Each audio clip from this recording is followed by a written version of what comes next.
Sham Sharadava Nalalida Loka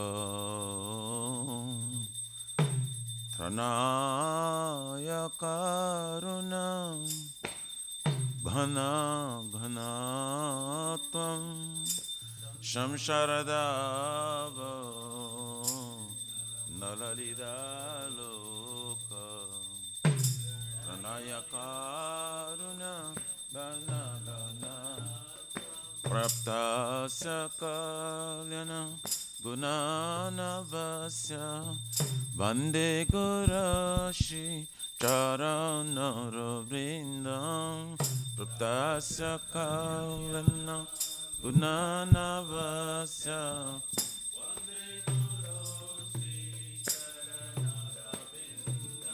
Vande Guru Shri Charanara Vrindam Vande Guru Shri Charanara Vrindam Vande Guru Shri Charanara Vrindam Vande Guru Shri Charanara Vrindam Mahaprabhu ki Tana Nritya Gita Vaditra Madhyam Manasura Sena Mahaprabhu Gita Gita Vaditra Madhyam Manasura Sena Romanchakam Pasru Taranga Bhaju Bande Guru Shri Charanara Vrindam Romanchakam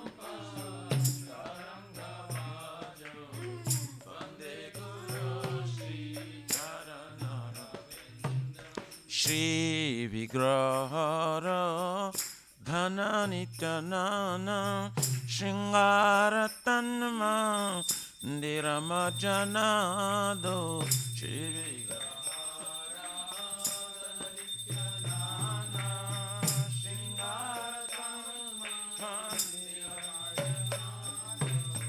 Juktasya bhaktamsya niyunjatapi Vande Guru Shri Charanara Vrindam Juktasya bhaktamsya niyunjatapi Vande Guru Shri Charanara Vrindam Chaturvidha Shri Bhagavat Prasada Swatana Triptam Hari Bhakta Sanghan Chaturvidha Shri Bhagavat Prasada Swatana Triptam Hari Bhakta Sanghan Kritvaiva Tripte Bhajata Shadeva Vande Guru Shri Charanara Vrindam Kritvaiva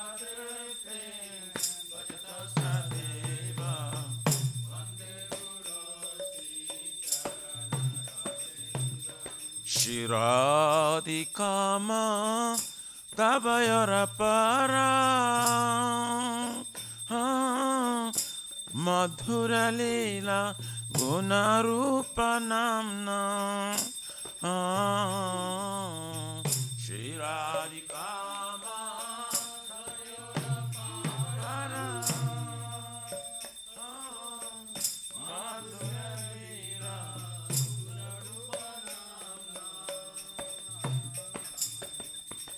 Pratikshana Swa Danalalupasya Vande Guru Shri Charanara Vrindam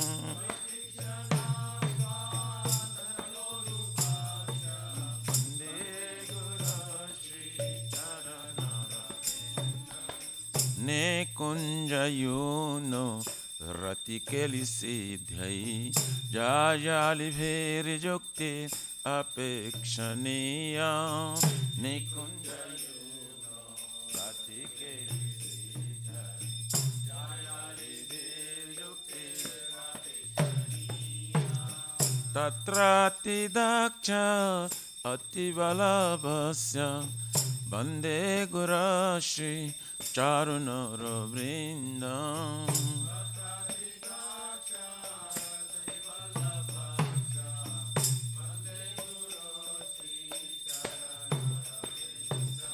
Sakjadharitena Samasta Shastri Uktas Tathaba Gataiva Sadhavi.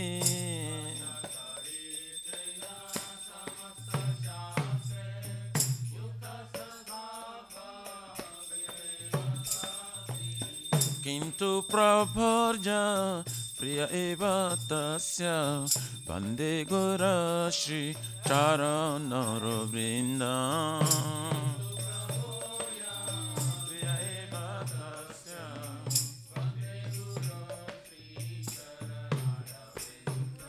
Yasya prasada Bhagavat prasado Yasya prasadam Nagati kutapi. Yasya prasadam Bhagavat prasado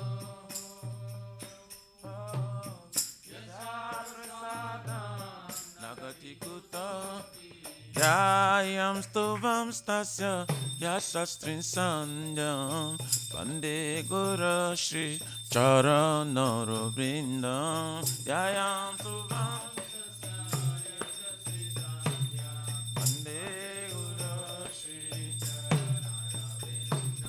Dhyayam stuvam tasya yasastrin sandhyam Bande Guru Shri Charanara Vrindam. Dhyayam stuvam tasya yasastrin sandhyam Bande Guru Shri Namo Vishnu Padaya Krishna Prishtaya Bhutale Srimate Bhakti Vedanta Swami Niti Namine Namah.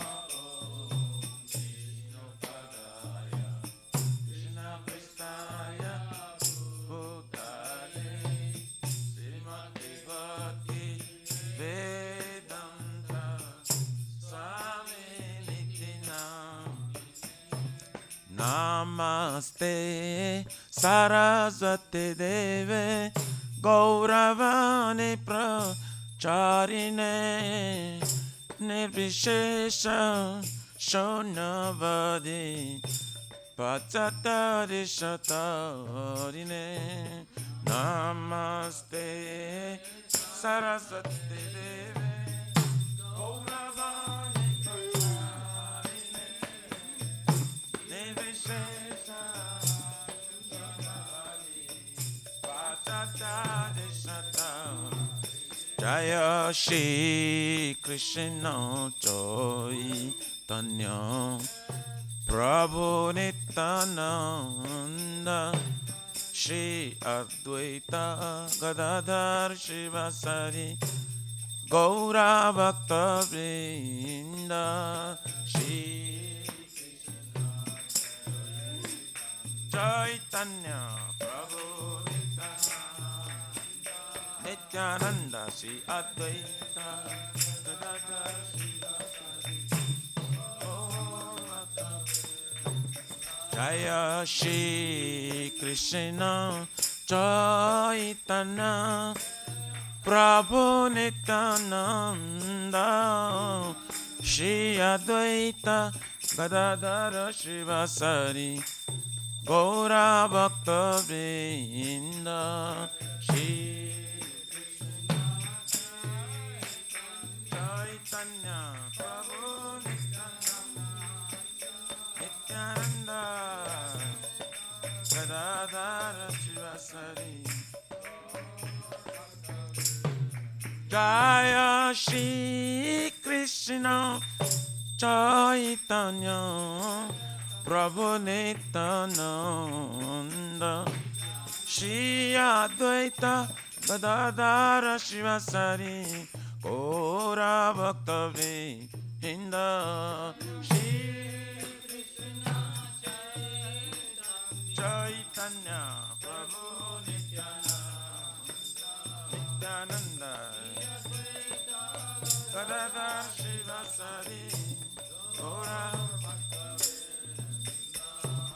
Hare Krishna Hare Krishna Krishna Krishna Hare Hare Hare Rama Hare Rama Rama Rama Hare Hare Hare Krishna Krishna Krishna Hare Hare Hare Rama Rama Rama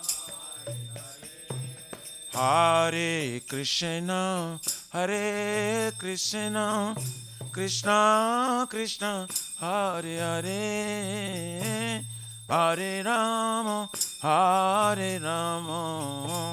Rama Rama Hare Hare Hare Krishna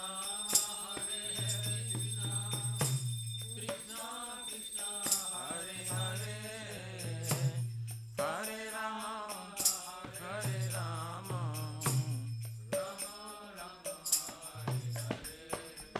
Hare Krishna Hare Krishna Krishna Krishna Hare Hare Hare Rama Rama Rama Hare Hare Hare Krishna Krishna Krishna Hare Hare Hare Rama Rama Rama Hare Hare Hare Krishna Hare Krishna Krishna Krishna Hare Hare Hare Rama Hare Rama Rama Rama Hare Hare Hare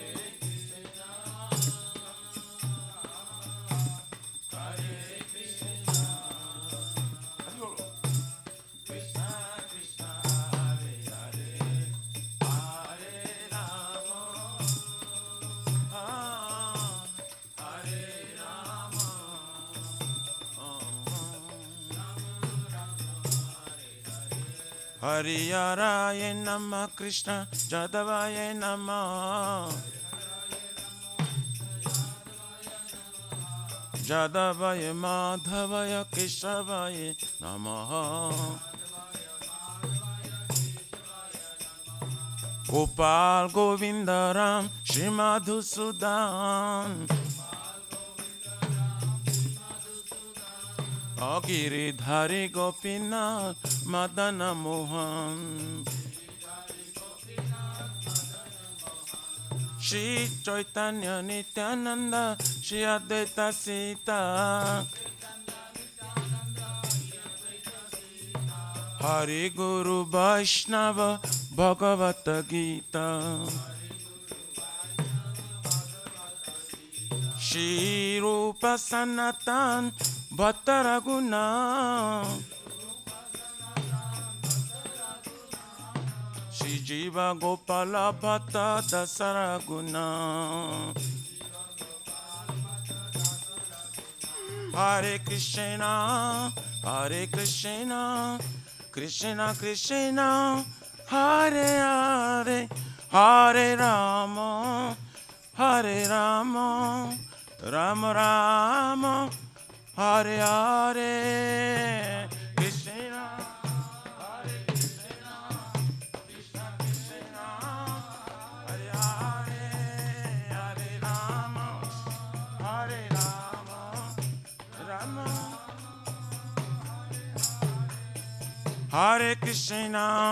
Hare Krishna Krishna Krishna Hare Hare Hare Rama Rama Rama Hare Hare Hare Krishna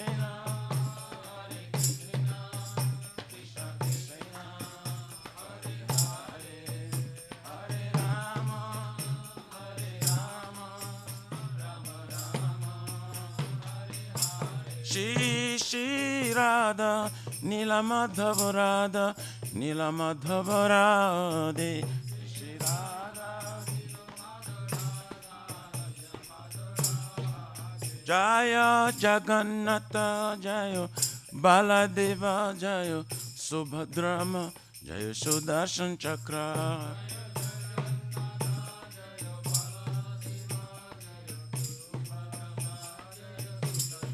Jaya Sitaram, Jaya Sitaram, Sitaram, Jaya Lakshman Hanuman.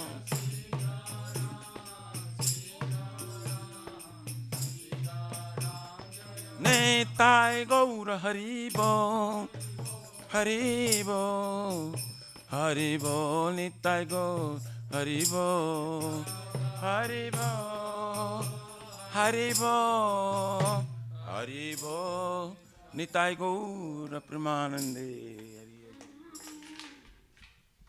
Jayam Vishnupada Paramsa Pravajaka Chadya Stotara Sarasi Shimad Iskon Pratishta Bhiviti Samstapaka Chara Vaishnava Siramani Gaura Priyajana Krishna Prema Bhakti Datta Patita Pavana His Divine Grace Abhacharavina Bhakti Vedanta Swami Maharaj Srila Prabhupada Ji Ki Jai Shri Gaurya Guru Vargapati Udhari Ki Jai Shri Rupa Sanatana Bhatta Raghunath Shri Jiva Gopala Bhatta Dasa Guna Sat Goswami Prabhu Ki Jai Nama Acharya Srila Haridas Thakur Ji Ki Jai Jayananta Kutu Vaishnava Ki Jai Prem Si Kaho Si Krishna Chaitanya Prabhu Nityananda Shradvaita Gadadhar Shivasari Gaura Bhakta Vrindi Ki Jai Jai Param Dayal Shri Nityananda Prabhu Ki Jai Jai Premanama Sankirtane Kajanaka Prema Purushottama Shri Sachinandan Shman Gauranga Chaitanya Mahaprabhu Gauru Hari Mahavarinavatari Ki Jai Golokera Pramadhana Harinam Sankirtan Jaga Ki Jai Jugadharma Hare Krishna Mahamantra Ki Jai Brihat Midanga Transcendental Book Distribution Seva Ki Jai Shri Radha Krishna Gopupna Radha Kun Samakun Giriraj Govardhan Ki Jai Shri Vrajabam Vrindavan Mathurudam Ki Jai The Lordship Shri Radha Nilamadhava Ki Jai Shri Maya Purnavadip Eka Chakradam Ki Jai Parama Karuna Shri Gaur Nitai Ki Jai Shri Purushottam Ketra Jagannath Puri Dham Ki Jai Shri Shri Jagannath Swami Baladev Prabhu Smasva Bhadra Devi Sudarshan Chakra Bhagavan Ki Jai Bhakti Sarva Vigna Vinashana Kanishingare Bhagavan Ki Jai Jaganga Mai Jamuna Mai Ki Jai Tulsi Maharani Vrindi Devi Bhakti Devi Ki Jai Bolo Shri Mathuradharani Ki Jai Shamaveta Bhakta Vinda Ki Jai Nitai Gauri Pramanande Haribo All glories to the assembly bodies All glories to the assembly bodies All glories to the assembly bodies All glories to Shri Guru Shri Gauranga Hari Hari Hari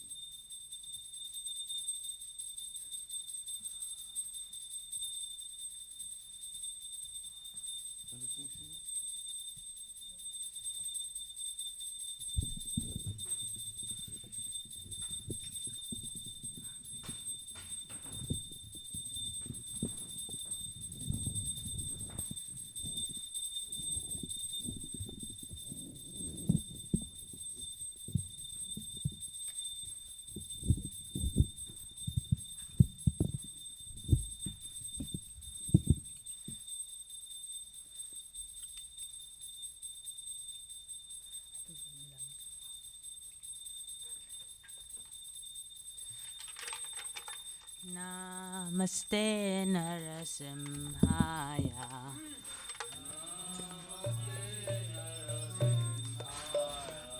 Pralada Lada Daine Pralada Lada Daine Hiranyakashi Purvakshaha Hiranyakashi Purvakshaha Shilatankanakalaye Jaya Silatankanakalaye Ito Narsimha Parato Narsimha Ito Nishinga Parato Nishinga Yato Yato Yami Tato Narsimha Jato Jato Jami Tato Nishinga Bahir Narsimho Hridaye Narsimho Baye Nishinga Hridaye Nishinga Narasimha Adim Sharanam Prapatye Narasimhamadim Saranam Prapatye Tava Kara Kamalavare Nakham Adbhuta Shringam Dalita Hiranyakashipu Tanubringam Keshavadrita Narahari Rupa Jai Jagadish Hare Jai Jagadish Hare Jagadish Hare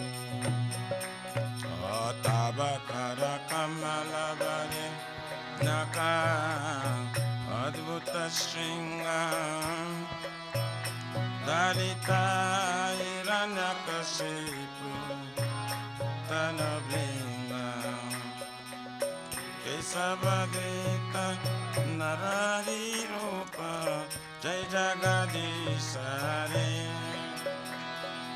Jai Jagadish Hare Jai Jagadish Hare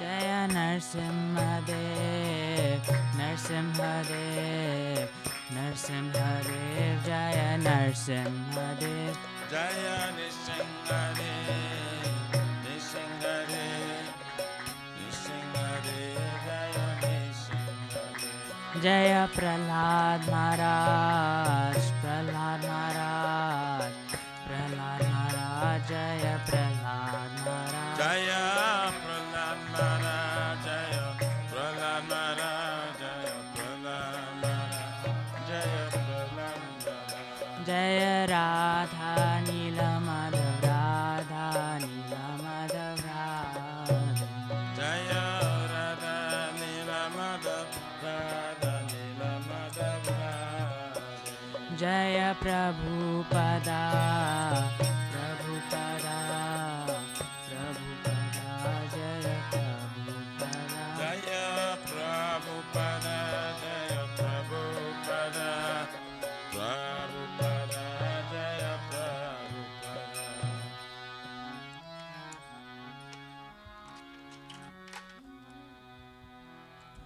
जय श्री श्री भक्ति पथ सर्व विघ्ना विनाशना कर श्रृंगरे भगवान की जय जय भक्त श्रेष्ठ प्रहलाद महाराज की जय गौर प्रमानंदी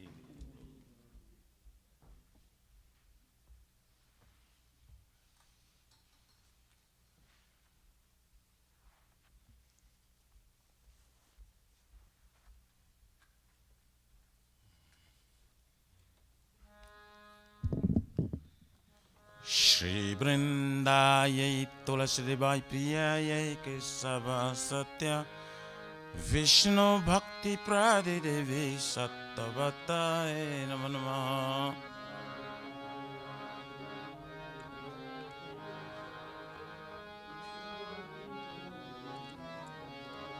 Vrindai Tulasidebai Priyayai Kesava Satya Vishnu Bhakti Pradidevi Sattvatai Namo Namaha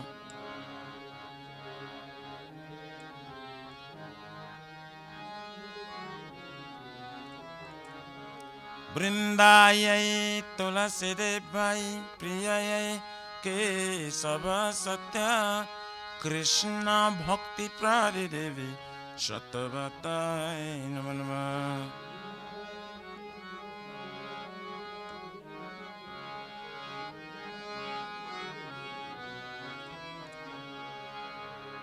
Jai Shrimati Tulasi Maharani Vrinda Devi Ki Jai.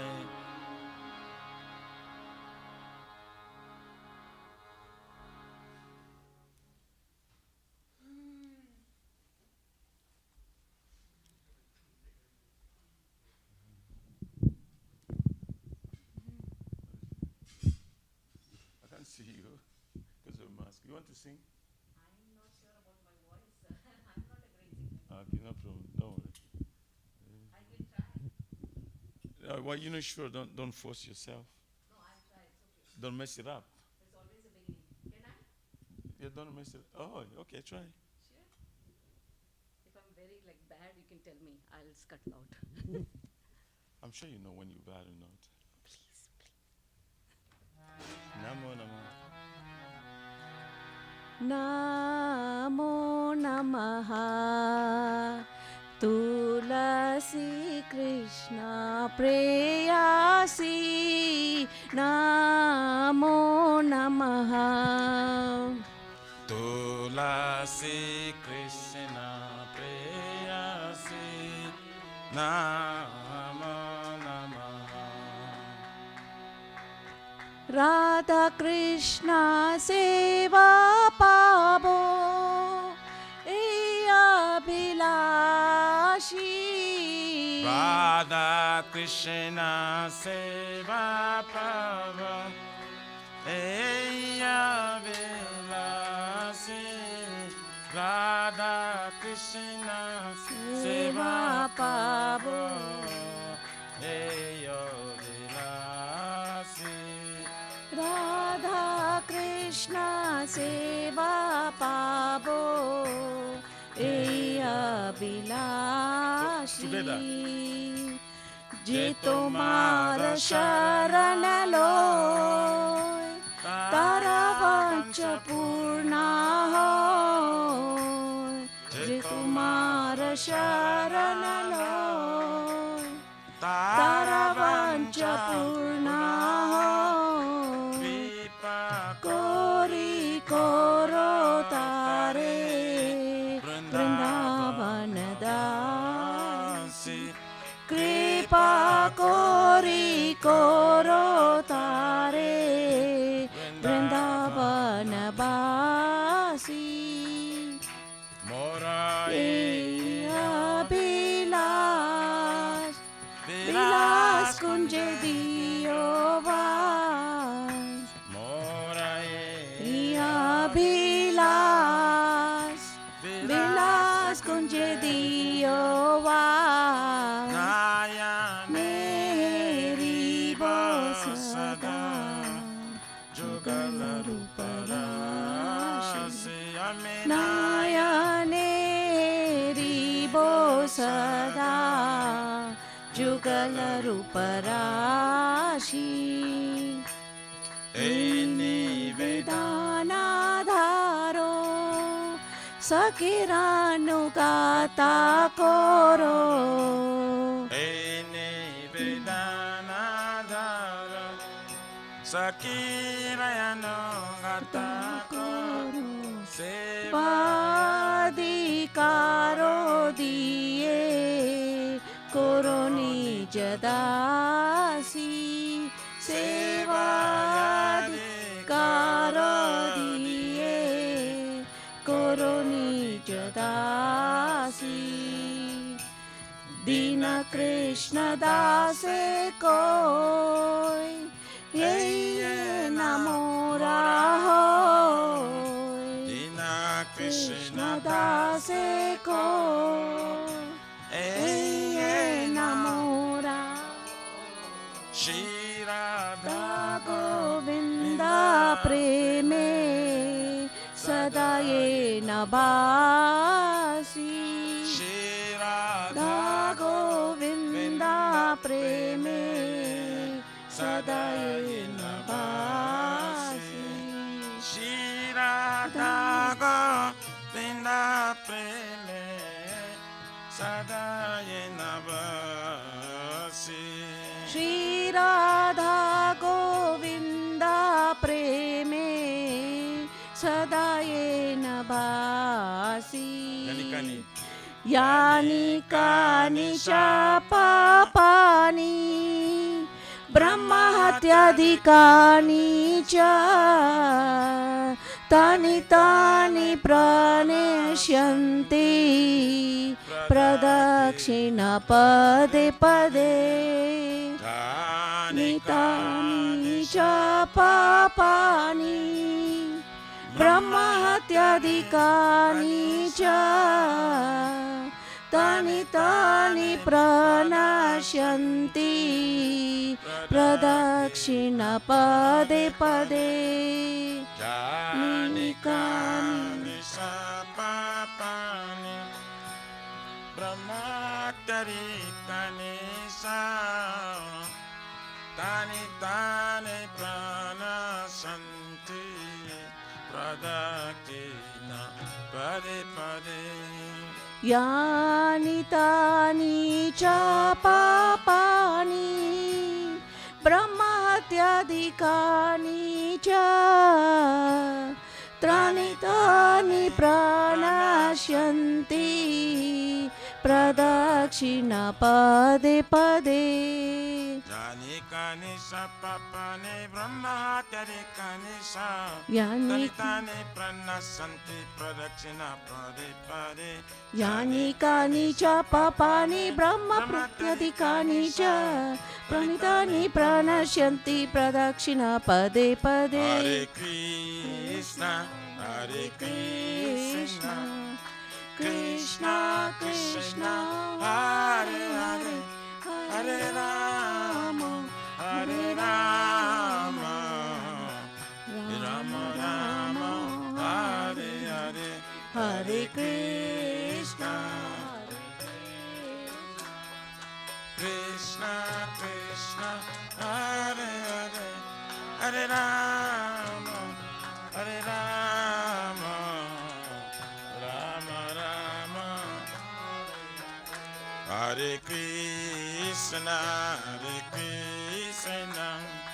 Krishna Krishna Hare Hare Hare Rama Hare Rama Rama Rama Hare Hare Hare Krishna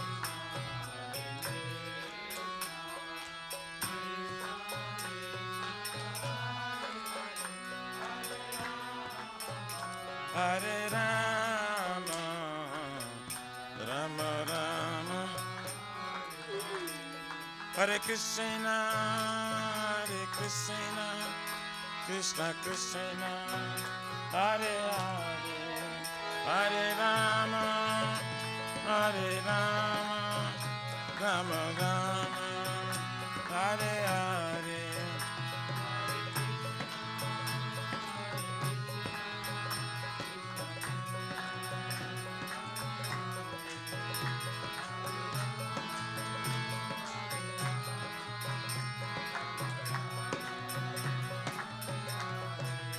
Jaya Tulsi Maharani Jaya Vrindadevi Tulsi Maharani Jaya Vrindadevi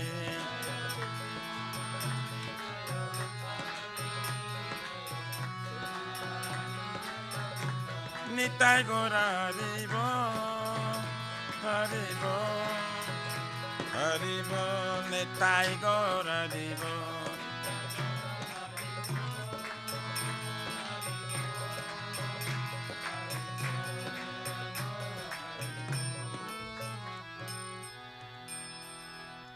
Smriti Tulsi Maharani ki jai. Shri Vrindai Tulasi Debai Priyayai Keshava Satya Vishnu Bhakti Prade Devi Sattvatai Namo Namah.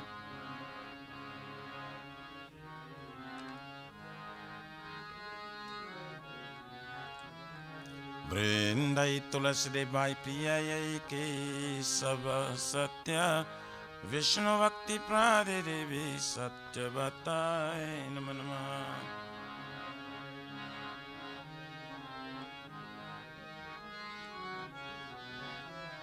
Vrindayai Tulasi Devai Priyayai Kesava Satya Krishna Bhakti Prade Devi Sattvatai Namo Namah.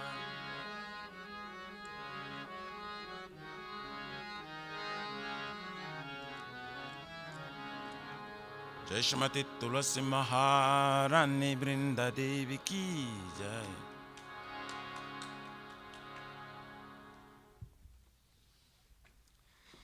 O Tulasi, beloved Krishna, I bow before you again and again.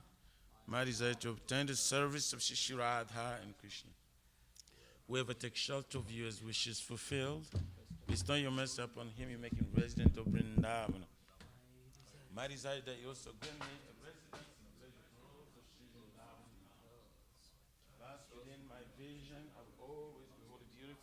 pastimes of Radha and Krishna.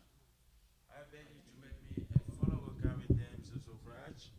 Please give me the privilege of devotional service and make me your own maid servant. This very fallen and lowly servant Krishna prays. May I always swim in love with Shri Radha and Govinda. Shri Mati Tulasi Maharani Brinda Devi Ki Jai. There are 10 offenses in matter of chanting the holy name of the Lord that should be avoided.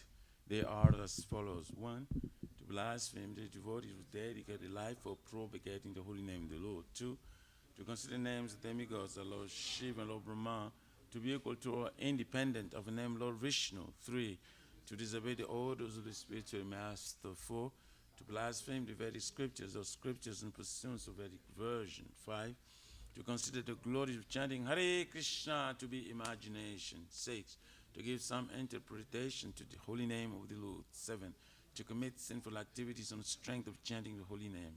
8, to consider the chanting of Hare Krishna as one of the auspicious ritualistic activities which are often Vedas as fruitive activities, karma kanda. 9, to instruct the faithless person about the glories of the holy name. And 10, to not have complete faith in chanting the holy names and to maintain material attachments, even after understanding so many instructions on this matter. It also an offense to be inattentive while chanting. Every devotee who claims to be Vaishnava must carefully guard against these 10 offenses in order to quickly achieve the desired success, Krishna Prema. Now let us offer our most humble obeisances unto all the Vaishnavas, devotees of the Lord. They are just like desire trees. They can fulfill the desires of everyone, and they are full of compassion for the fallen conditioned souls. Jevancha kalpatarubhascha kripa sindhubhyaivacha patitanam pavanebhyo Vaishnavibhyo namo namaha. Jai Ananta Koti Vaishnavrindi ki jai.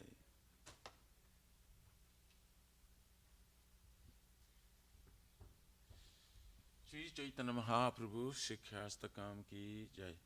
Chaito Darpanamajanam Bhava Mahadavani Nivapanam Shrayakari Vachandika Vitaranam Vidya Vadhu Jivanam Anandam Bhudivardhanam Pratipadam Purnamrita Swadanam Sarvatmasnam Param Param Jayati Shri Krishna Sankirtanam Nam Namakari Vaudha Nija Sarva Shaktis Tatrarpita Niyamita Shmarane Nakala Ita Drushitaba Kripaya Bhagavan Mamapi Durdhaivam Idrishamya Janina Nuraga Trinadapi Sunichena Tarorapi Saishnuna Amanina Manadena Kirtaniya Sadahari Na dhanam na janam na sundarim kavitam vajagarishaka maye mama janmani janmanishari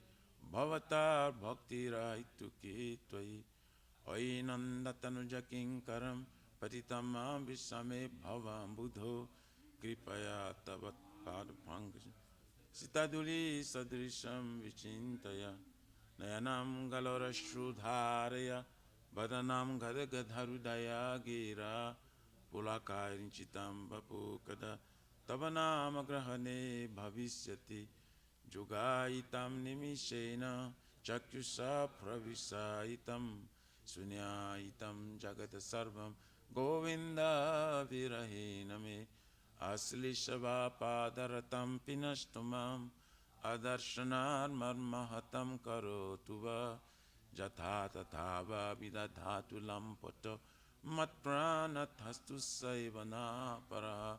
Hare Krishna, Krishna Krishna, Hare Hare, Hare Rama, Rama Rama, Hare Hare. Shri Chaitanya Mahaprabhu Shiksha-stakam ki jai. Mumavaranaya Krishna Prema Pradayate Krishnaya Krishna Chaitanya Namine Gauratveshe Namaha.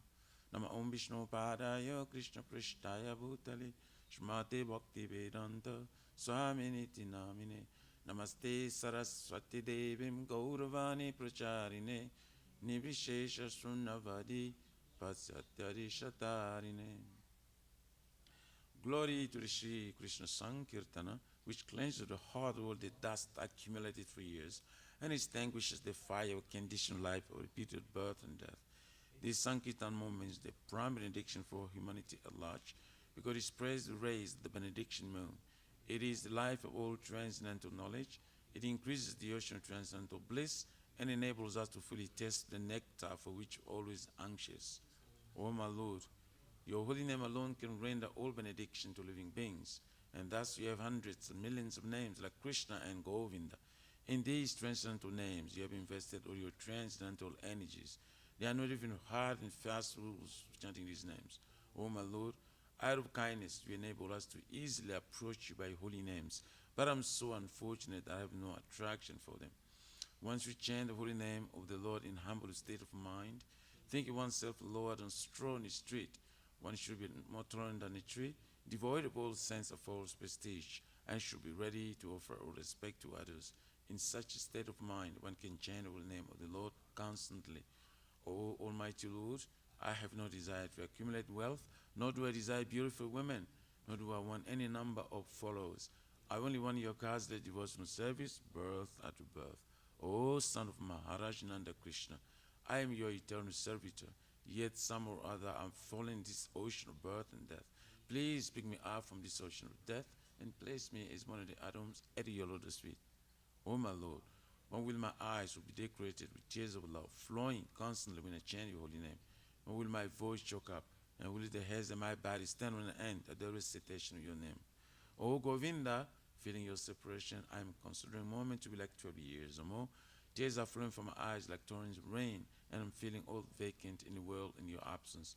I know no one but Krishna as my Lord, and it should remain so, even if he sandals me roughly by his embrace, or makes me broken-hearted by not being present before me. He is completely free to do anything and everything, for he's always my worshipful Lord unconditionally. Shri Chaitanya Mahaprabhu Sikhyastakam ki jai.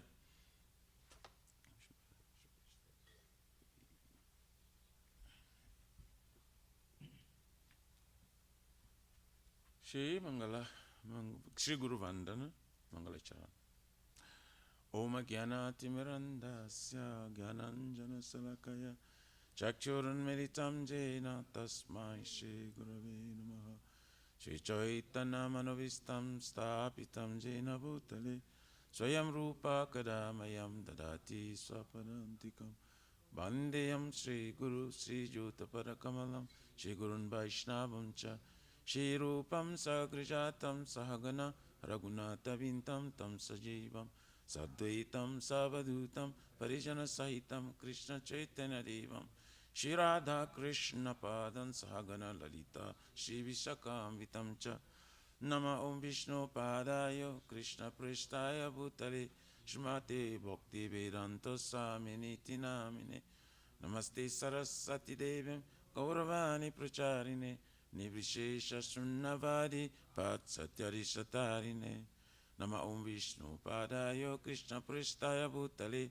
Shrimati Bhakti Siddhanta Saraswati Tinamine Shri Varshabhanavi Devi Deitaya Kripabdvaye Krishna Sambandha Vijnana Daine Prabhave Namaha Madhurjo Jala Premadhya Shri Rupanuga Bhaktida Shri Gaura Karuna Shakti Vigrahaya Namostute Namaste Gauravani Shri Murtai Dinatarine Rupanuga Viruddha Posiddhanto Danta Harine Nama Gaura Kishoraya Sakchavera Gyamurtaye Vipralambhara Sambodhe Parambhujayate Namaha Namo Bhakti Vinodaya Satchit Anandanamine Gaura Shakti Swarupaya Rupanuga Varayate Gaura Virbhava Bhumitsvam Nirdesha Sajana Priya Vaishnava Sarva Bhuma Sri Jagannatayate Namaha Vancha Kalpatarubhyascha Kripa Sindhubhya Eva Cha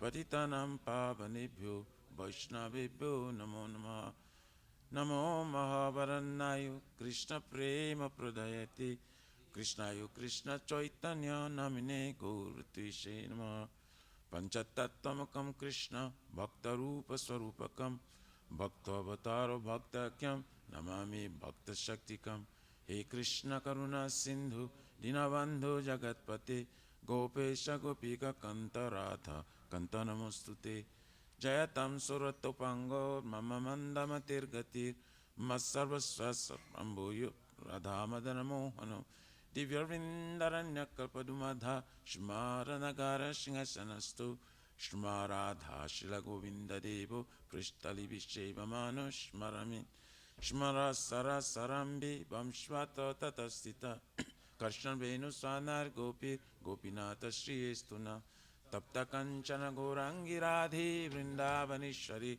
Vrusabhanu Suti Devi Pranamami Hari Priye Jai Shri Krishna Chaitanya Prabhu Nityananda Shri Advaita Gadadhar Shivasari Gauru Bhakta Vrinda Hare Krishna Krishna Krishna Hare Hare Hare Rama Rama Rama Hare Hare Gaura Pramanande Hari Bol Shrimad Bhagavatam Granth Raj Ki Jai.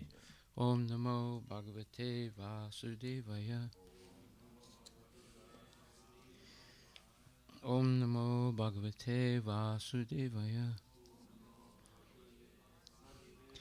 Om Namo Bhagavate Vasudevaya. Nama Om Vishnu Padaya Krishna Prestha Bhutali Srimati Bhaktivedanta Swami Niti Namani. Namaste Saraswati Devi Guruvani Pracharine Nirvisesa Sunivadi Paskati Desatarine. Jaya Shri Krishna Chaitanya Prabhu Nityananda Shri Dvaita Gadadhar Srivasadi Gaur Bhaktivinoda. Hare Krishna Krishna Krishna Hare Hare Hare Rama Rama Rama Hare Hare. Srila Prabhupada Ki Jai. So we're continuing again today with our seminar on the unique qualities of Lord Krishna. And we had some homework for today. So I got homework from Sanmuka and Jayashree and Dhananjaya. So anybody else do the homework? No. Okay.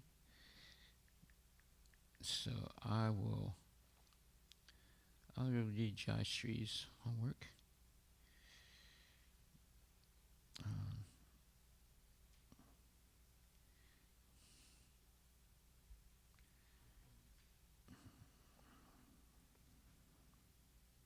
Okay, so the homework was to outline the unique qualities of Krishna mentioned in Bhagavad Gita, 9th chapter, 5th verse to the 9th chapter, 11th verse. So, point 1. Krishna possesses inconceivable opulences. Krishna is doing everything by his Achintya Shakti. So, Achintya Shakti means inconceivable powers. And if a person doesn't accept that God has, or Krishna has inconceivable powers, they remain an atheist throughout their whole life. Even if they chant Hare Krishna a little bit, or take part in rituals, but denying the fact that the Lord has inconceivable potencies or powers, they will never really understand who Krishna is, nor will they have full faith in the Lord. So how do we know that Krishna has this Achintya Shakti, inconceivable powers? Well, we have the testimony of so many people. If you read Srimad Bhagavatam, of course not many people read Srimad Bhagavatam, but if you read it, as we're doing carefully, verse by verse, canto by canto, you have the testimony of Kunti Devi, you have the testimony of Bhisma Pitamaha, you have the testimony of Arjuna, you have the testimony of Narada Muni, you have the testimony of Lord Shiva himself, you have the testimony of Lord Brahma. All these things, all these testimonies are in the Srimad Bhagavatam. What's a testimony? It's a person who actually saw something, in this case Krishna, and has direct knowledge of Krishna and is explaining things that they saw that are irrefutable. So, once you begin to read Srimad Bhagavatam, you receive all these testimonies of the greatest people in the history of the world. you have also Kunti Devi, you have also Devaki Devi, you have Satyavati. You have so many great personalities, male and female, who actually saw Krishna and witnessed his mysterious and inconceivable potencies. And they're explaining them in depth. So how do we, let's say you're in a court of law and it's a murder case. And like, for example, there was this one black man, he killed about, I think, 15 women. But one of the women, the 16th one, escaped. He wasn't able to kill her because she somehow or other escaped. And she was a witness and gave testimony in court of what she experienced with this man. Right? The other, let's say 15, were dead, so they couldn't give any testimony. They could only go on what's called circumstantial evidence. But here we have a huge number of personalities who actually saw Krishna and experienced his transcendental and inconceivable feats and powers. So therefore,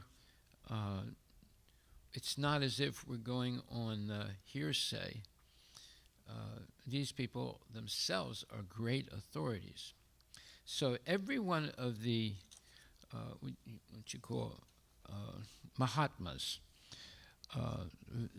extraordinarily great devotees in the past, and there's 12 Mahatmas, they have all confirmed that Krishna is the Supreme Personality of Godhead. That includes Brahma, that includes Shiva, that includes Dhruva Maharaj, that includes Prahlad Maharaj. There's so many great personalities. They're 12. They all have impeccable history of devotional service to the Lord. Every one of them attests that Krishna is the Supreme Personality of Godhead. Then you have the Alvars. They're also great saints in the Shri Sampradaya. Every one of them also attests or says that Krishna is the Supreme Personality of Godhead, including the one female Alvar, Goda Devi. She also says in her Tirupavai that Krishna is the Supreme Personality of Godhead.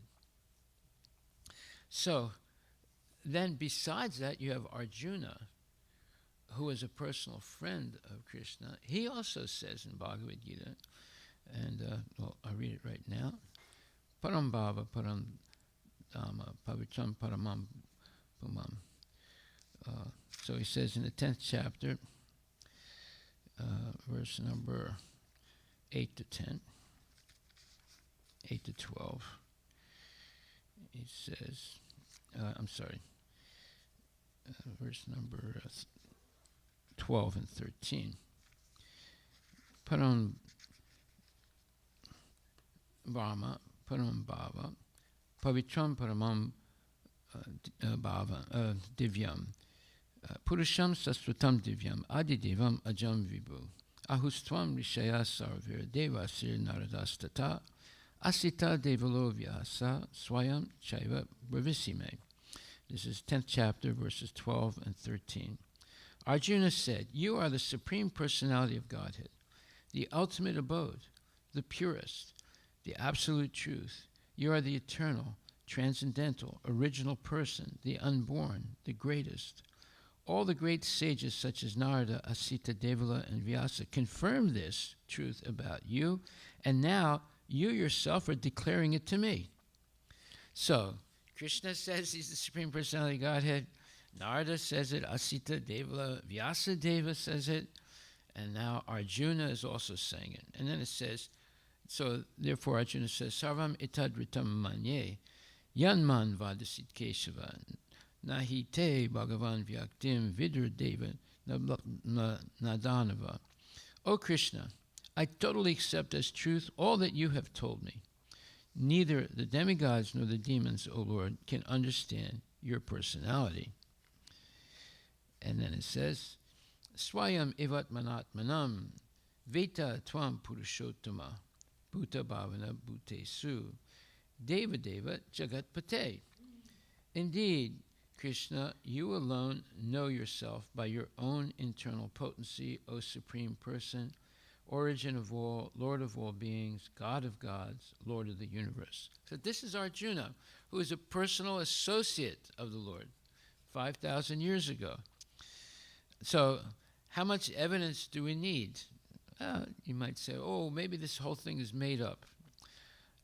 That is because you're associating with atheistic people. That's why you're saying that. If you associate with devotees and hear Bhagavad Gita as it is, and Srimad Bhagavatam, then you will begin to understand who Krishna is in reality. If you associate always with atheistic people, materialistic people who are addicted to meat eating, gambling, illicit sex, and intoxication, you'll become like them. And you won't believe that there's a God. You won't believe there's afterlife. You won't believe that you have an eternal soul. You won't believe that you can go back to Godhead, to the spiritual world of Vaikuntha and Goloka. You don't believe that you have a possibility of a relationship with God. All these things you reject due to that bad association. Okay, so how to develop the knowledge and the determination to be in Krishna consciousness? It's by regularly hearing Bhagavad Gita and Srimad Bhagavatam spoken by genuine devotees. And secondly, by associating with genuine devotees. Tell me who your friends are. I can tell you who you are. So if you associate with people who are atheistic and materialistic, you'll become like them. Okay, so let me continue here. Okay, so Jayashree continues. She says, he is aloof, although everything is resting on him. Krishna is completely independent. Everything is reposed in him, resting in him, supported by him, and he is conscious, and the living entities are conscious. Yet, he is completely detached from all things. He is completely independent, and the living entity is acting independently, but yet he is completely dependent on Krishna. Okay, now, this is something that's hard to believe, how a person, but this is a special person, it's Krishna, although he is the source of all energies. So, what does that mean? He can expand himself infinitely in what are called plenary and partial plenary expansions, such as Balaram. And Balaram is a plenary expansion. That means 100% non-different than Krishna. And then partial plenary expansions, they either have some physical traits that are different than Krishna, or they may not have all the powers of Krishna.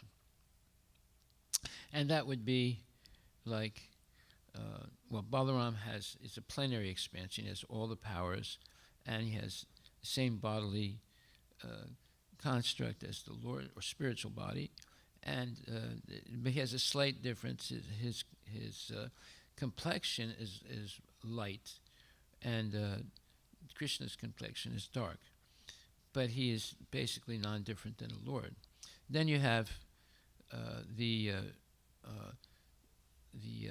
Chaturvyuha, which are Narayana forms.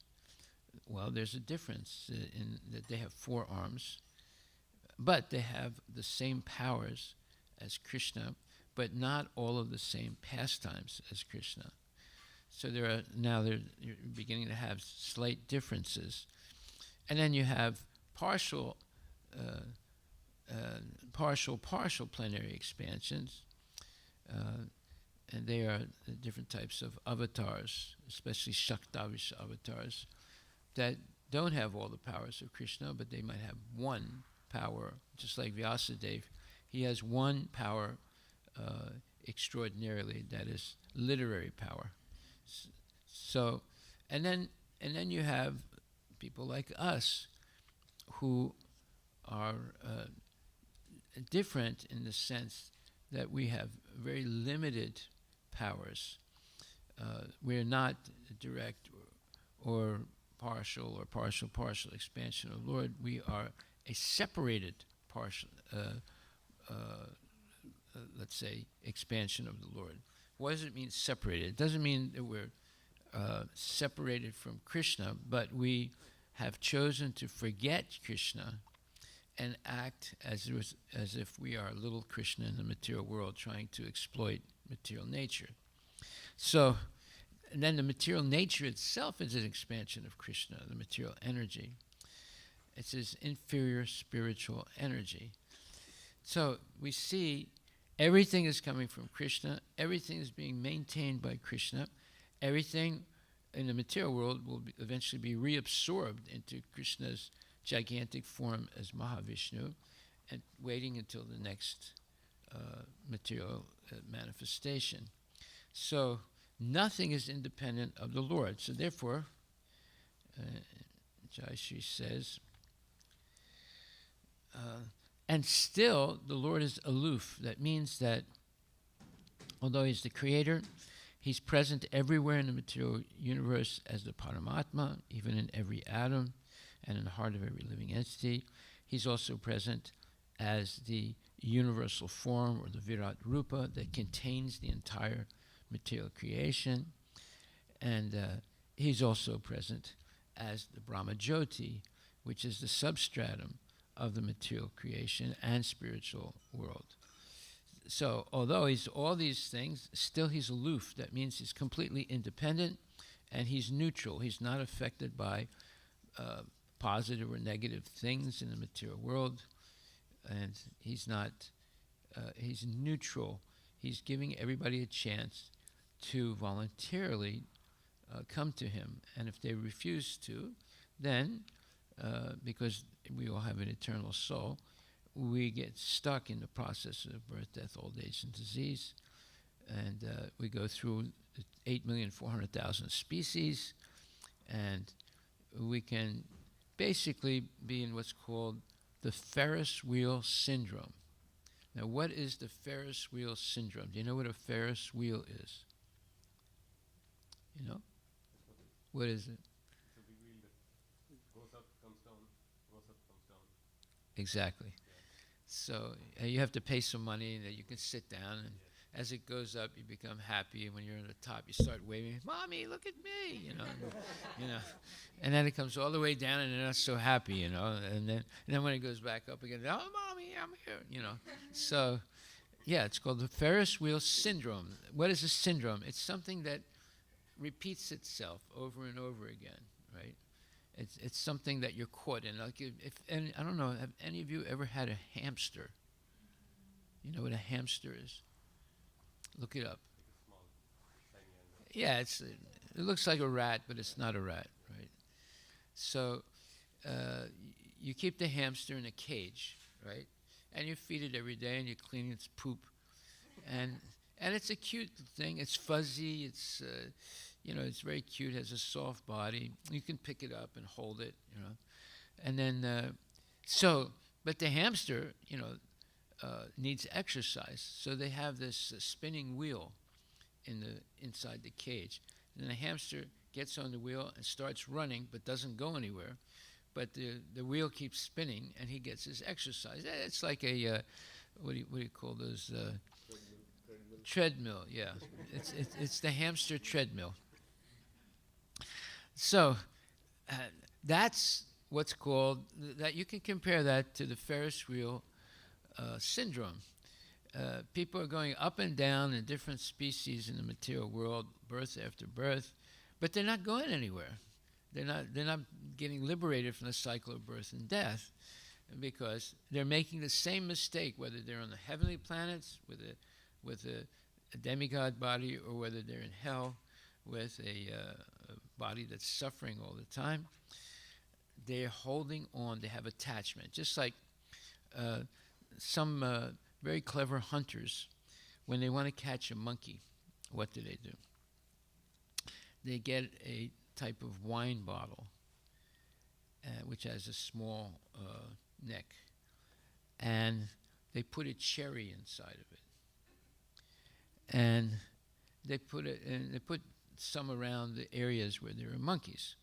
So the monkeys, all day long, they're doing nonsense, eating this, breaking that, fighting, engaging in illicit activities, and but they're very curious.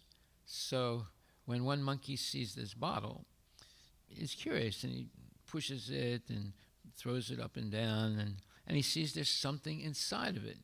And then he realizes there's a cherry inside. Now, monkeys are mostly vegetarian, and they really like cherries. So it tries to stick its hand into the bottle, and it's very difficult because it's a small snout. But somehow or other, he gets his hand in and grabs the cherry. That's when the hunter starts running after him. Now, because he went through all that trouble to get the cherry, he refuses to let go of it. So now he has one arm incapacitated, and he has to carry this bottle, right? That's how they catch the monkey, because he refuses to let go. Just like people, they refuse to let go of their 401k, even though it's losing money, right?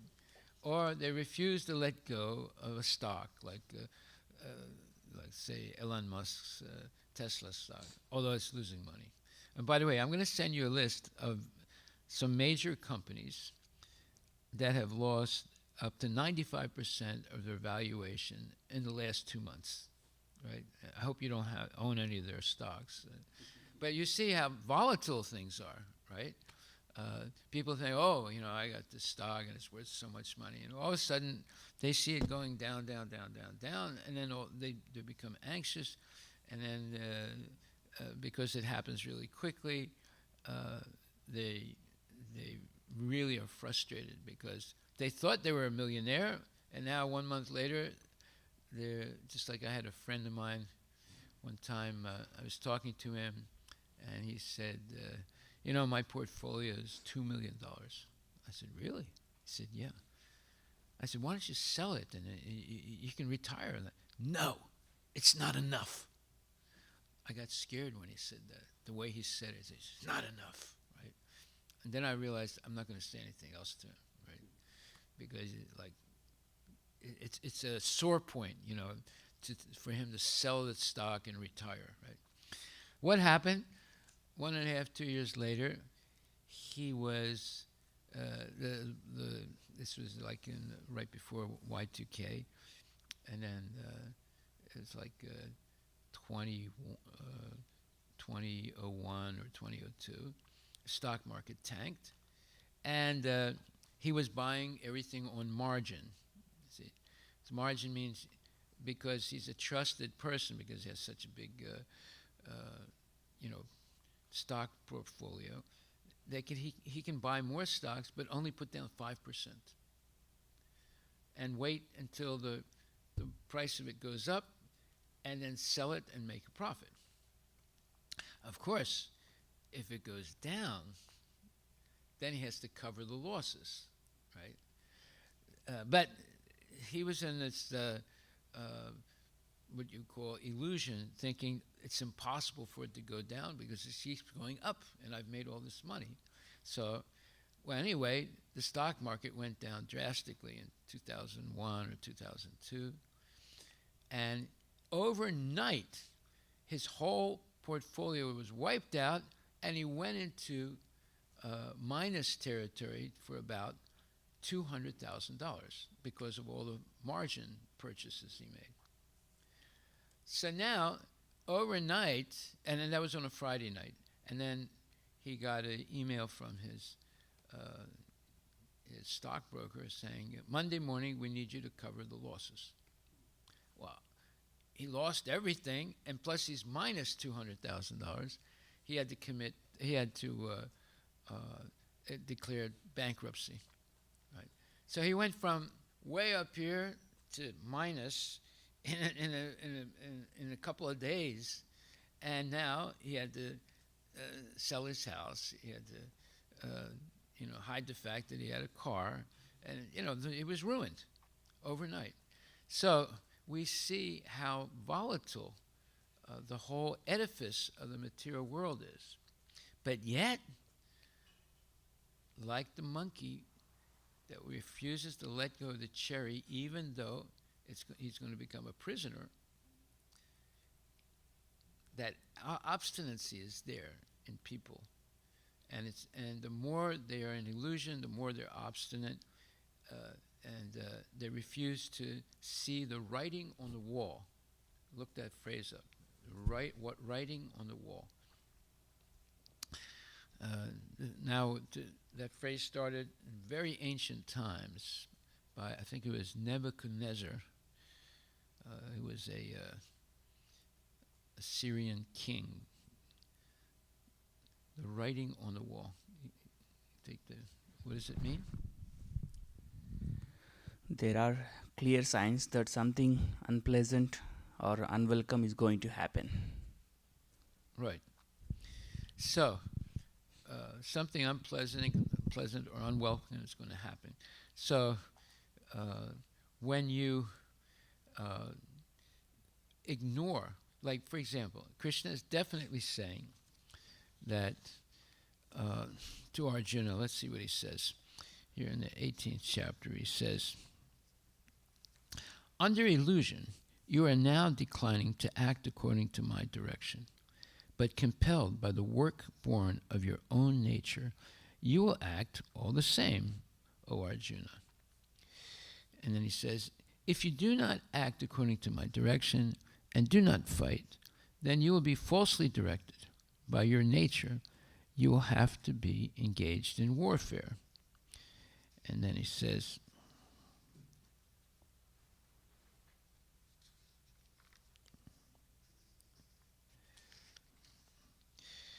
thus I have explained to you knowledge, still more confidential. Deliberate on this fully, and then do what you wish to do.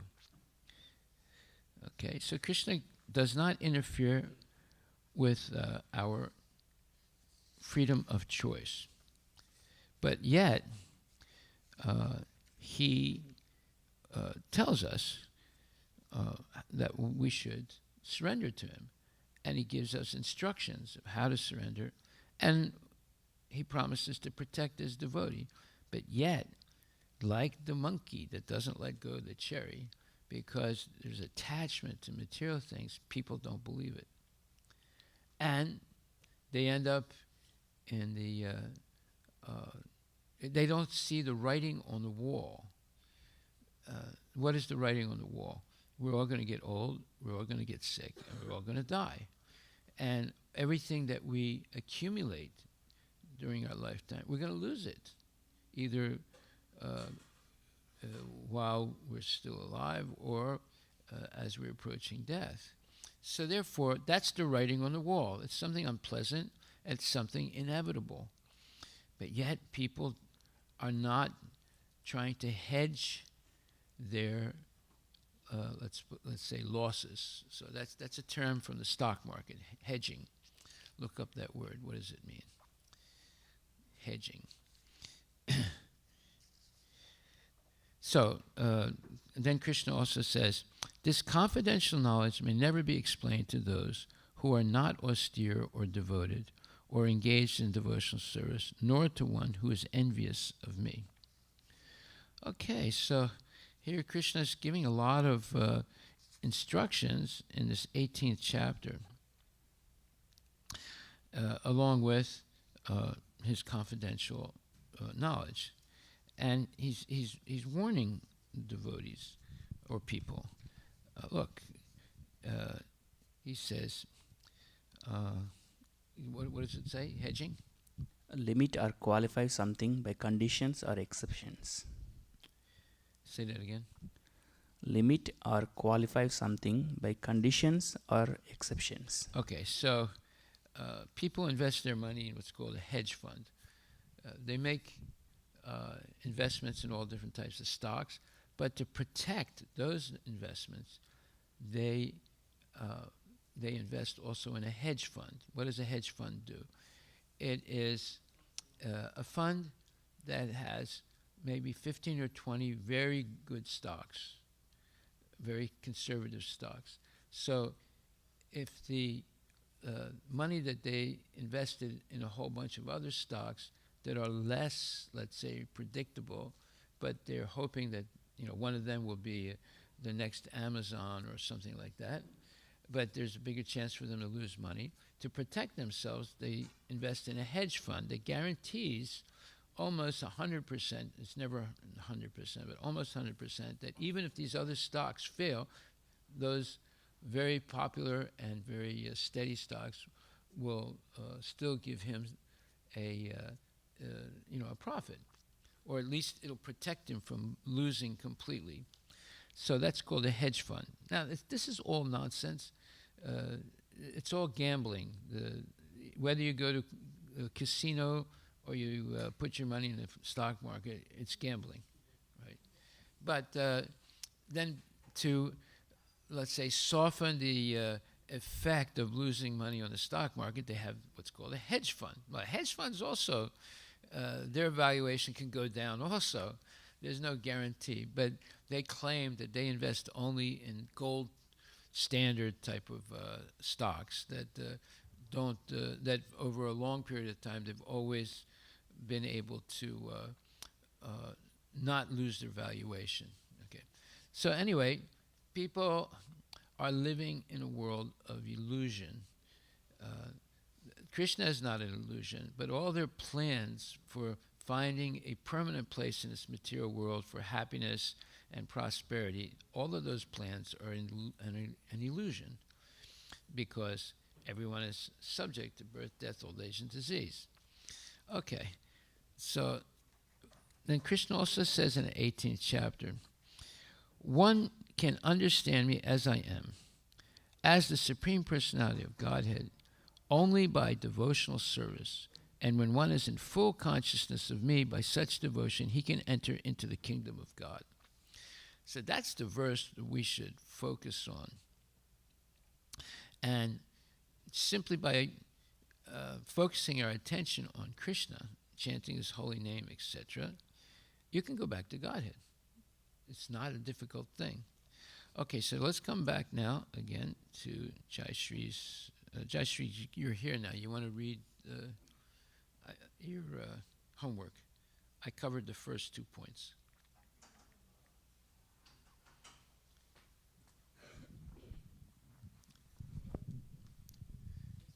Though you have the equal opportunity microphone here.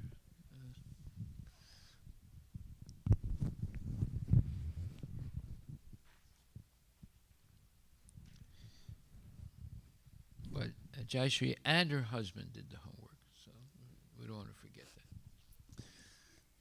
I'll read from third point, Maharaj. Huh? Third Point one. 3. Yeah. His person is full of different potent energies. Krishna possesses internal energy, external energy, marginal energy, among others. Among others. Yeah. Okay. That means he has more energies. Well, no. What that means is those 3 major types of energies, internal, external, and marginal, there are many sub-energies in those 3 categories. Go ahead. Yes. Simply by willing, he does things. His determination is itself actual fact.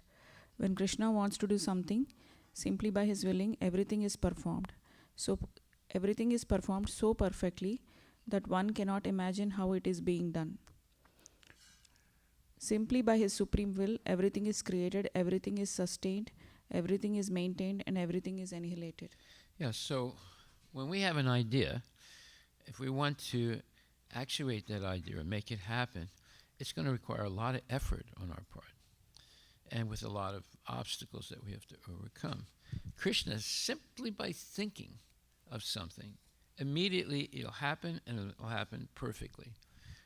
See, that's something we could never achieve, but he has that quality. This is a unique quality of the Lord that differentiates him from us. Go ahead. There is no difference between his mind and himself, as there is difference between ourselves and our present material mind, because he is an absolute spirit. Okay, so there's a fundamental difference between our material body, which is made up of gross and subtle matter. The gross matter is earth, water, fire, air, ether, and the subtle matter is mind, intelligence, and ego. So, therefore, Krishna's body is non-different than his soul. In other words, he has a spiritual body. We have a spiritual body that's covered by a material body. So therefore, unless we identify with our soul, we're always in a state of duality between, and the Krishna doesn't have that duality. His body is completely spiritual. Therefore, there's no difference between his mind and his transcendental spiritual body. But in our case, our material mind is different than our spiritual mind. The spiritual mind that we have is completely covered by matter right now, and it's not functioning properly.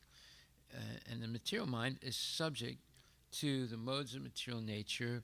It's subject to making mistakes, falling into illusion, being limited in its perception, and having a cheating propensity.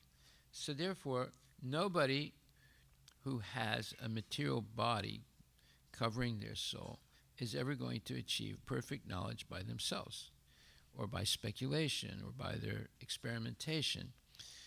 Why? Because of these four fundamental defects.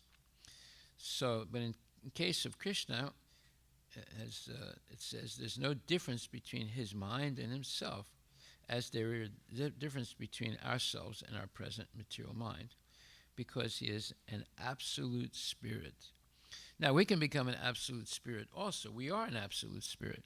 But because of our illusory attachment to matter and the desire to exploit and dominate material things and people, we are limited by the laws of nature, by karma, by time, by the three modes of material nature, by the three types of miseries, etc., and by the cycle of birth and death. So, unless we understand these points of the unique qualities of Krishna, and we share those qualities, we don't have them in the same quantity as Krishna, but we have them, partially. So that is who we really are. We're really an eternal soul. But as long as we're duped to think I am this body, our whole potential is ruined, and we stay locked up in the cycle of birth and death. Go ahead. He is present in everything. Yet the common man cannot understand how he is also present personally. He is different from this material manifestation, yet everything is resting on him. This is explained here as Yogam Aishwaryam, the mystic power of the Supreme Personality of Godhead. Yeah, now, we can't emulate any of these things. So that's not a reason to say, well, if I can't do it, I don't believe it.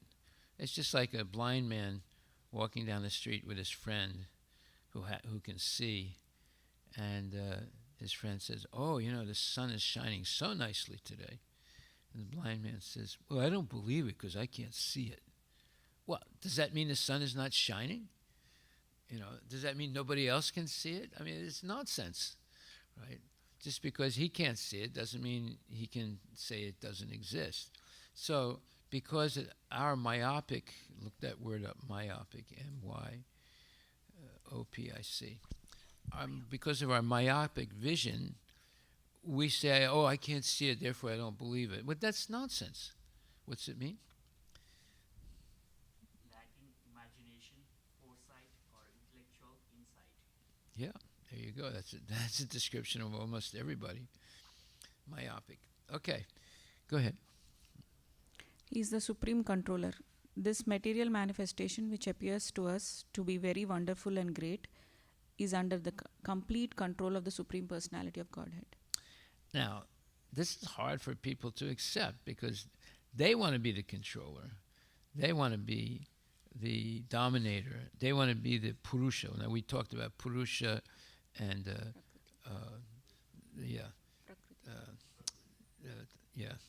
Prakriti yesterday. And actually the only Purusha or enjoyer is Krishna. But we artificially think that we can be the Purusha, men and women, and we get caught by the laws of material nature. But if we accept that we are Prakriti, we're to be enjoyed, just like when you come to the temple, most people say, I'm going to the temple to have darshan. What does that mean? You want to see the deity. Actually, that is not correct. When you come to the temple, it's to be seen by the deity, because the seer is the Purusha, or the enjoyer. Just like you go to see a movie, you go as the enjoyer of the movie, right? So if you come to the temple with the same object of, enjoying seeing the deity, it's actually a mistake. We should come to the temple and be seen by the deity, because he is the enjoyer. So that means we should be nicely dressed. We should be clean physically.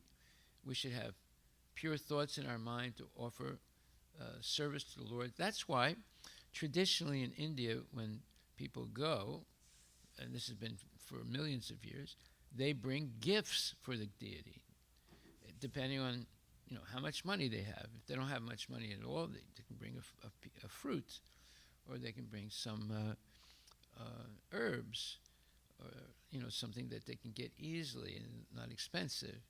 And if they have a lot of money, they can bring more opulent gifts. But you never come to the deity with nothing. You have to always come with something to offer to the deity. It could be money, or it could be fruit, or it can be milk, ghee, or butter, or paneer, or something. So you have to. Most people come with something, and we see it here. People are very generous. Actually, they come with all kinds of gifts, not for me or you, but for Krishna, to be used in the service of the Lord. Right. So that's already a symbol of coming not as the seer, but as the seen. Right. The seen is the object of enjoyment for the Lord. The Lord will look upon you and bless you. And Radharani is holding her hand like this, which is a hand of blessing for anyone who comes in front of her. So if you want to get a blessing, you shouldn't come as the seer, but you should come as the seen. And you should come with a gift for the Lord. It can be very simple gift, or it can be an elaborate gift. Why? Because that's proof that you're the seen, that you are the Prakriti, and he is Krishna. Radha and Krishna are the actual Purushas. So the concept of Purusha is all upside down in the material world, and everyone is trying to be a Purusha or an enjoyer in the material world, and because of that, they get caught in the tangles and the let's say the entanglement of Maya by that enjoying desire.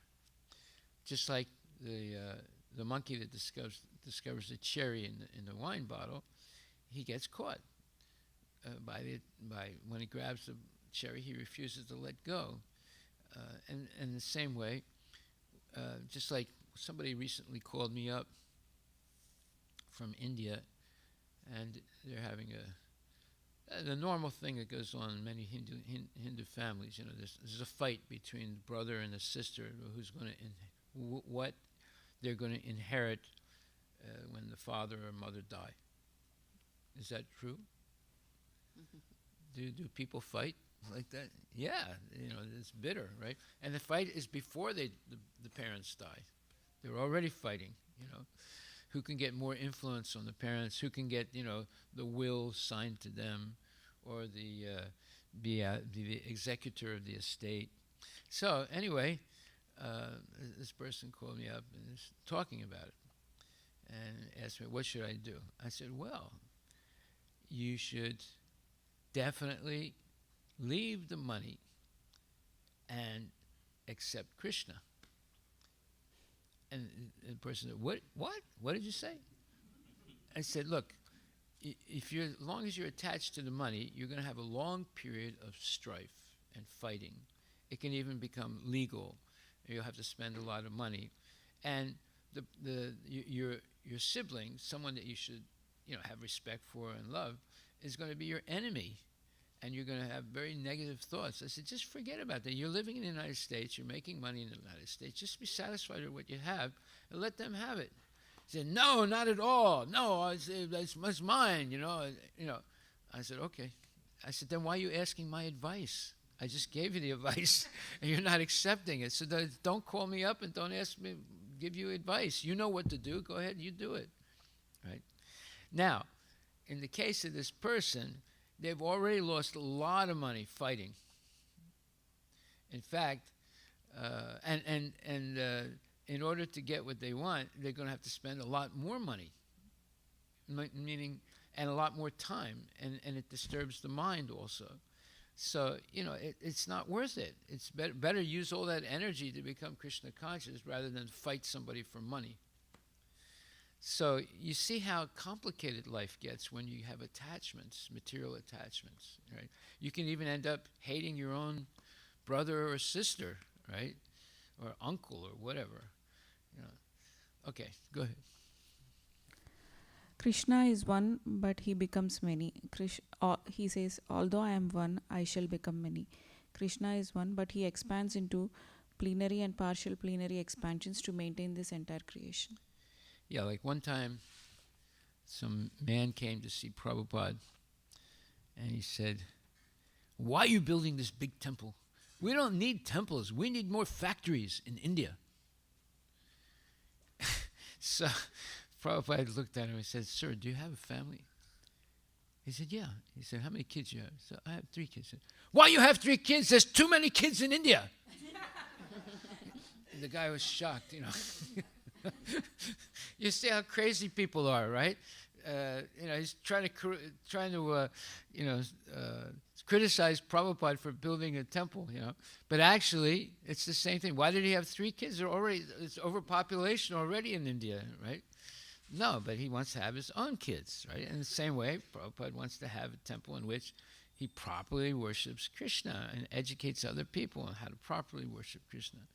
So we see how, there's so many crazy people in the world today talking about all kinds of nonsense.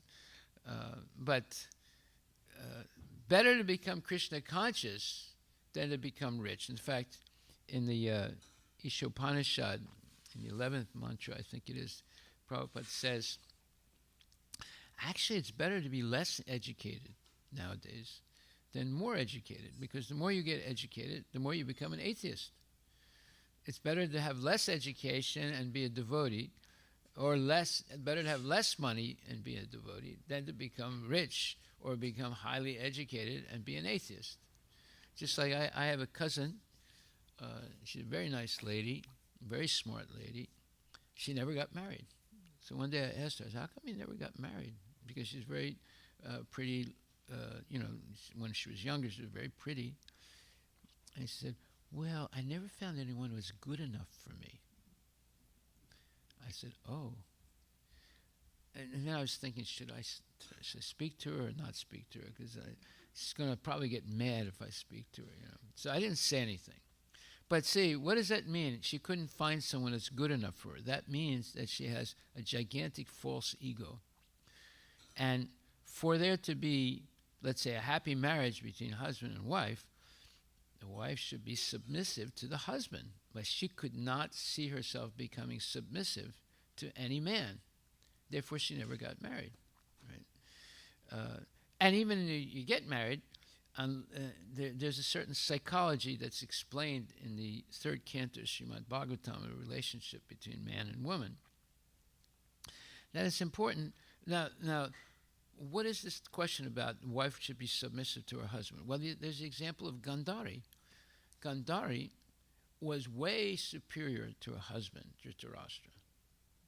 First of all, she was not blind like her husband. Secondly, she was a yogini, a highly advanced yogi. She came from what's modern Afghanistan today. And the capital of Afghanistan is named after her, Gandhar. Was a very famous and powerful woman 5,000 years ago. So when she got married to Dhritarashtra, she made a vow and she put on a cloth over her eyes so she would always keep that cloth in her eyes so she would never feel as if she's superior to her husband. Right? And she did that.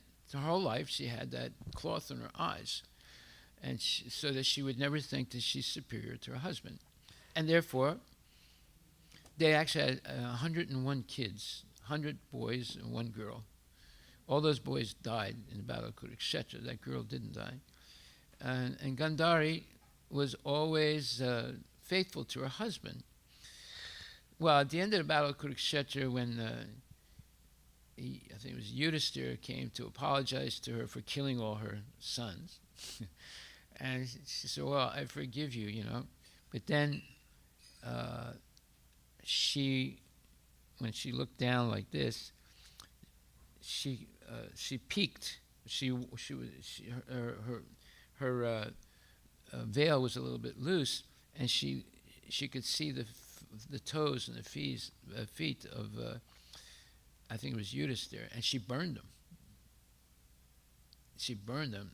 In other words, she was so angry, although she said, oh, I forgive you, but actually she was really upset.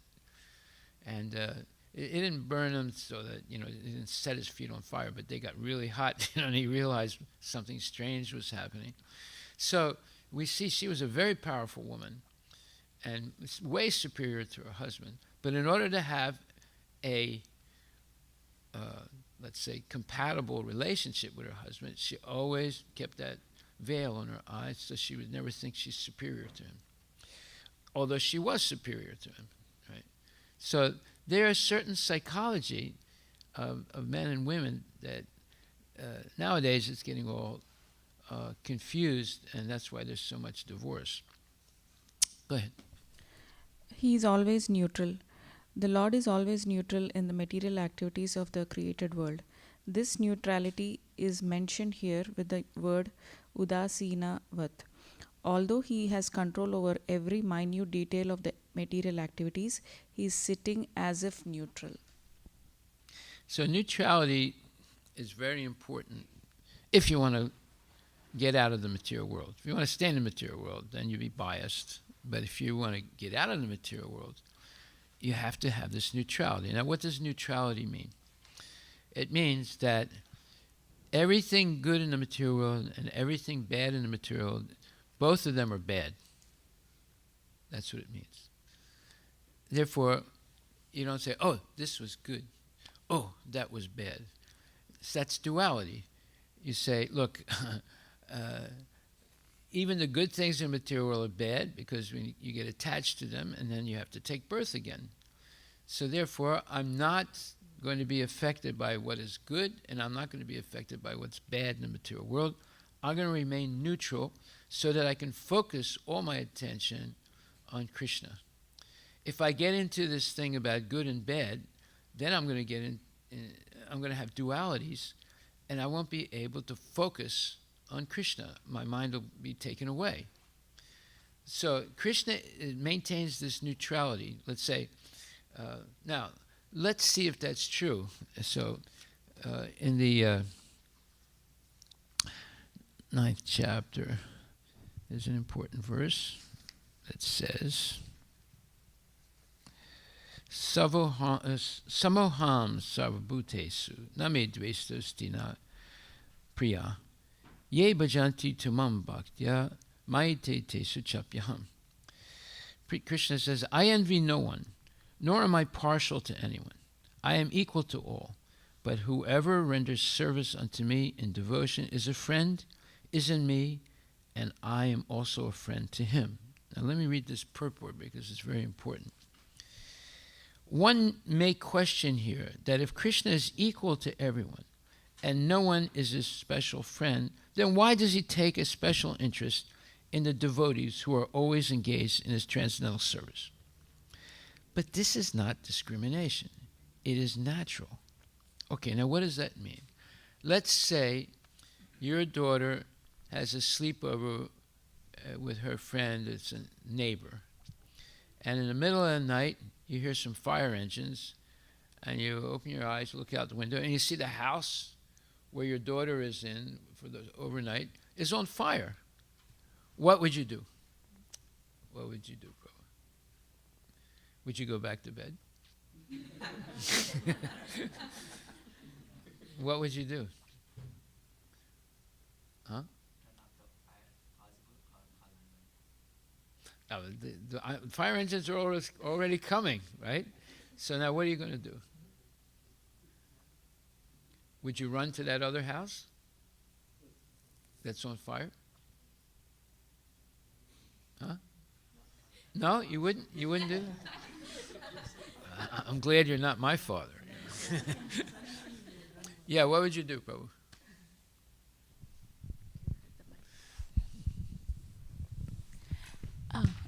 I'll surely go there, Maharaj. And Well, would you go inside? no, I'll surely go to the house. Yeah. But, Would you go inside? yeah, I'll try to go inside, and I'll definitely. Okay, so I'll which be- child would you save first? Yeah, The I'll be neighbor's more- child or your child? Yeah, I'll be more partial to my child. First, I go there, I'll see You my see, child. it's is natural, Yeah. right? Yeah. Now, maybe you bring your child out, make sure she's safe, then you can run in again and Yeah. try and get the neighbor's child, right? Yeah. So it's natural. So in the same way, that's why he's saying, but this is not discrimination. It is natural. Any man in this material world may be very charitably disposed, yet he has a special interest in his own children. The Lord claims that every living entity, in whatever form, is his son, and so he provides everyone with a generous supply of the necessities of life. He is just like a cloud that pours rain all over, regardless of whether it falls on the rock or land or water. But for his devotees, he gives specific attention. Such devotees are mentioned here. They are always in Krishna consciousness, and therefore they are always transcendentally situated in Krishna. The very phrase Krishna consciousness suggests that those who are in such consciousness are living transcendentalists situated in him, meaning the Lord or Krishna. The Lord says here distinctly, Maite, they are in me. Naturally, as a result, the Lord is also in them. This is reciprocal. This also explains the words Ye yatamam papadyante tamstataiva bhajamyaham. Whoever surrenders unto me proportionately to their surrender, I take care of them. This transcendental reciprocation exists because both the Lord and the devotee are conscious. When a diamond is set in a golden ring, it looks very nice. The gold is glorified, and at the same time, the diamond is glorified. The Lord and the living entity eternally glitter, and when a living entity becomes inclined to the service of the Supreme Lord, he or she looks like gold. The Lord is a diamond, and so this combination is very nice. Living entities in a pure state are called devotees. The Supreme Lord becomes the devotee of his devotees. If a reciprocal relationship is not present between the devotee and the Lord, then there's no personalist philosophy. In the impersonal philosophy, there is no reciprocation between the Supreme and the living entity. But in the personalist philosophy, there is. A reciprocal relationship. The example is often given that the Lord is like a desire tree, and whatever one wants from this desire tree, the Lord supplies. But here the explanation is more complete. The Lord is here stated to be partial to the devotees. This is the manifestation of the Lord's special mercy to the devotees. The Lord's reciprocation should not be considered to be under the law of karma. It belongs to the transcendental situation in which the Lord and his devotees function. Devotional service to the Lord is not an activity of this material world. It is part of the spiritual world where eternity, bliss, and knowledge predominate. And this is a very important purport because it explains what happens when we become neutral to whatever is happening in the material world, not affected by the ups and downs, the success and the failure, the love and the hate, the war and the peace. One remains neutral so that one can focus completely on Krishna. Okay, go ahead. He is transcendental to dualities. He is not situated in the dualities of this material world. Right. And he is detached, nor is he attached to the creation and annihilation of this material world. He is not bound by work. Krishna is performing so much work. He is creating, he is maintaining and annihilating anything, but yet he is not bound. He does not interfere. The living entities take their different forms in the various species of life according to their past deeds, and the Lord does not interfere with them. Yes, so when we decide not to follow Krishna's instructions, and we have the right to do that because we have limited free will. Either we accept or we reject Krishna. So Krishna doesn't interfere with your choice to not worship him or not pay attention to him. But then what happens, we fall under the direct control of the laws of material nature, the devas, time, karma, the three types of misery, lust, anger, greed, and illusion, madness, and enviousness. All these things affect us. And we become so affected that we get entangled over and over again in many different layers of attachments. And we become prisoners of the cycle of birth, death, old age, and disease. It's like a prison. All these attachments, all these, let's say, duties that we think we have to do, all of a sudden, we don't have any time at all for spiritual life. We're just running around trying to please greedy people or please our own greed, and we're entangled, right? We're not free. Okay, so that is all due to material attachments. Rather than being attached to Krishna, we become attached to material things and people, and then we become completely engulfed by the laws of karma. Go ahead. He is the Supreme Director. It is clearly stated here that the Supreme Lord, although aloof from all the activities of the material world, remains the Supreme Director. Yeah, so Krishna is responsible to help everyone come back to him. Why? Because we all belong to him. We all came from him. We were all originally in the spiritual world, but then we became attracted to something in the material world, and we fell down. But yet, because we're coming from the spiritual world, Krishna feels obliged to help us come back to him. Therefore, he speaks Bhagavad Gita. He comes himself, or he sends his different avatars to inspire us to reorient ourselves to connect with Krishna. And the easiest and the best way to connect with the Lord is to chant Hare Krishna. You don't even have to study books then. You simply chant the holy names of the Lord, and you're connected to Krishna, especially if you chant them purely, without any material desire in your heart. So Krishna makes it super easy, and if that's too easy, then he has all this literature, the Vedic literature, which is vast, where you can learn so many things in the Rig Veda and the Sama Veda and the Yajur Veda and the Atharva Veda and the Upanishads and the Puranas and the Mahabharata and then the Vedanta Sutra and the Srimad Bhagavatam and the so many literatures that for your edification. Or you could just chant Hare Krishna, and you'll get the same result, or even better, and much faster than going through all that literature. Or you can just focus on Bhagavad Gita and Srimad Bhagavatam, which are the greatest of all the Vedic literatures, and then chant Hare Krishna, take prasadam, and you go back to Godhead very easily. Go ahead. He is the father of every living entity. Krishna also states in Bhagavad Gita that of all the living entities in different forms and species, I am the father.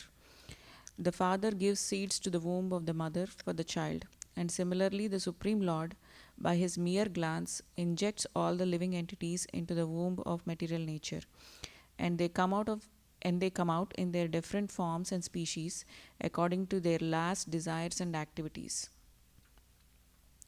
Simply by his glance, material world is created. He simply glances over material nature. Material nature is thus activated and everything is created immediately. Because he glances over material nature, there is undoubtedly activity on the part of the Supreme Lord.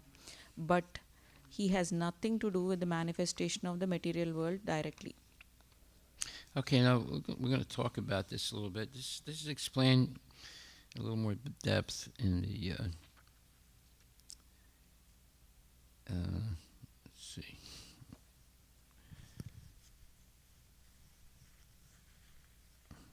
In the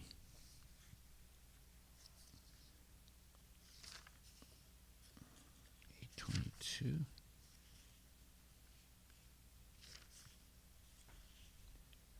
Oh, I'm sorry. Let's look.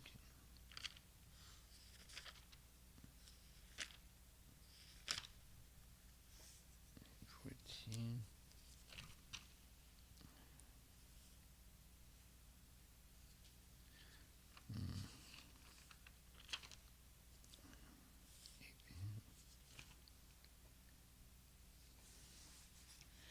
Okay.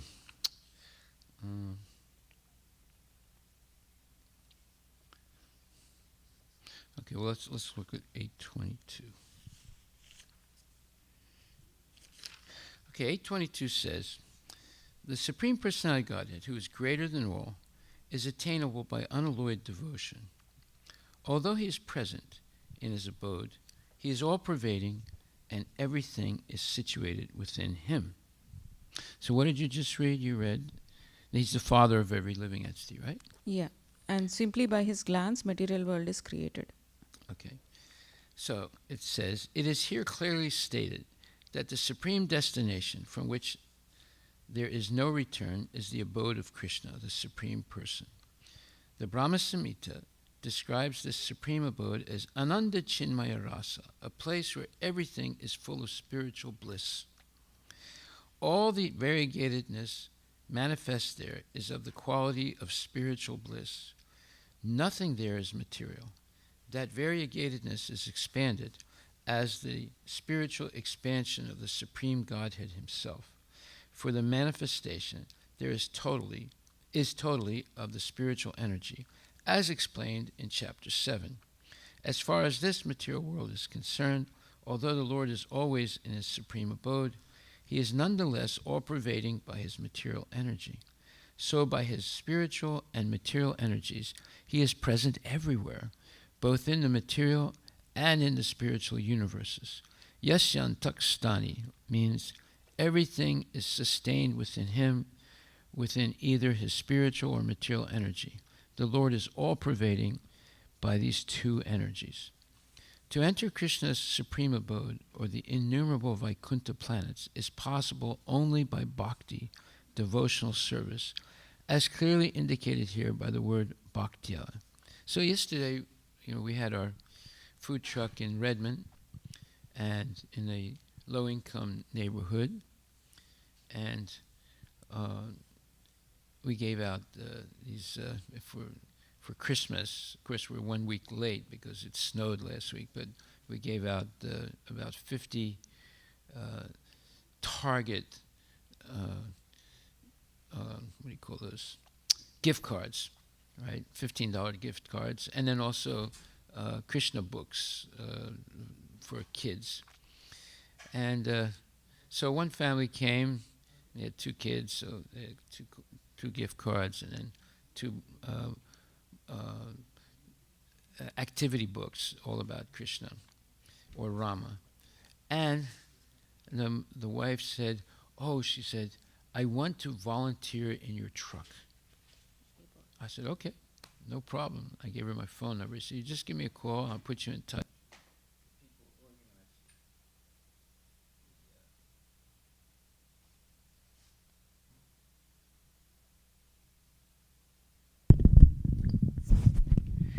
But the people that organized the food truck. So this was a nice thing. You know, I mean, she comes almost every week with her kids and her husband to get Mahaprashadam. And now yesterday we gave out these gift cards and books.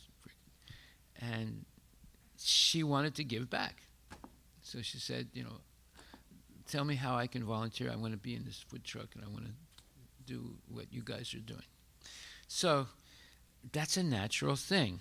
That's why it says that to enter Krishna's supreme abode or the innumerable Vaikuntha planets is possible only by bhakti, devotional service, as clearly indicated here by the word bhaktya.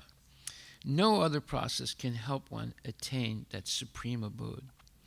The Vedas, Gopala Tapani Upanishad, also describes the supreme abode and the Supreme Personality of Godhead. Eko Vasi Sarvaga Krishna. In that abode, there is only one Supreme Personality of Godhead, whose name is Krishna.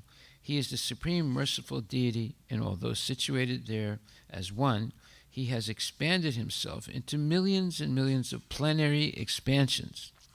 It's talking about the Narayana expansions. There are millions of them in the spiritual world, and there's millions of them in the material world, the Vishnu incarnations or Narayana forms in the material world, right? So Krishna can expand himself infinitely. And this is only one universe. There are millions of universes also, right? So just imagine how many expansions of Narayana and Vishnu there are, right? And it's all coming from this one person named Krishna. The plenary expansions of the Lord who preside over the Vaikuntha planets are 4-armed, and they are known by a variety of names: Purushottama, Trivikrama, Keshava, Madhava, Aniruddha, Rishikesha, Sankarsana, Pradumna, Sridhara, Vasudeva, Damodara, Janardana, Narayana, Vamana, Padmabha, etc. The Brahma Samhita 5.37 also confirms that although the Lord is always in the supreme abode, Goloka Vrindavana, he is all-pervading, so that everything is going on nicely. Goloka eva nivasat akilatma bhuta. As stated in the Vedas, Svatasvatara Upanishad 6.8, Parasya Shakti Vividaiva Shruyate Swabhaviki Jnanabala Kriyacha. His energies are so expansive that they systematically conduct everything in the cosmic manifestation without a flaw, although the Supreme Lord is far, far away. This is knowledge of Krishna. This is what we should try and understand. This is what will sustain us in Krishna consciousness, by understanding the absolute unique qualities of Krishna. Go ahead. No one is equal to or greater than the Lord. Go ahead. Krishna is detached from all material activities. That material nature, without the superintendence of the Supreme Personality of Godhead, cannot do anything. Yet the Supreme Personality is detached from all the material activities.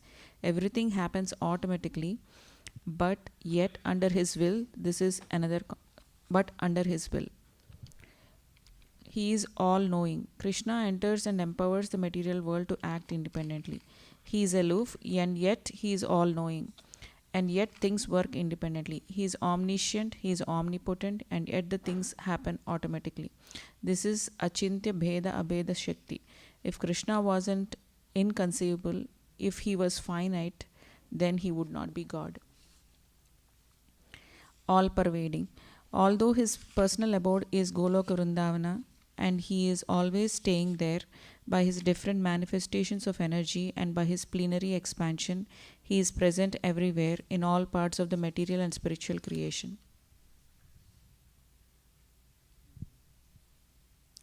Good. Done? Done, Maharaj. Thank you very much. Thank you, Maharaj. That was Hare very Krishna. nice homework. Okay. Are there any questions?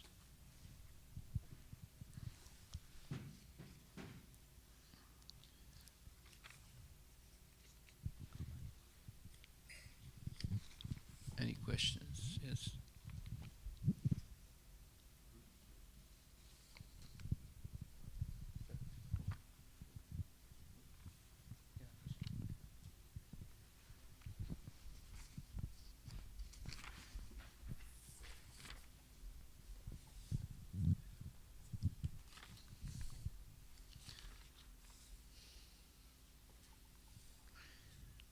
Hare Krishna Maharaj. Yes, Hari Bol. So my question was, you said that like we have Krishna's qualities in like a smaller quantity, but like for some of the qualities, like let's say we're not bound by work, like is that possible? We're not bound by Work?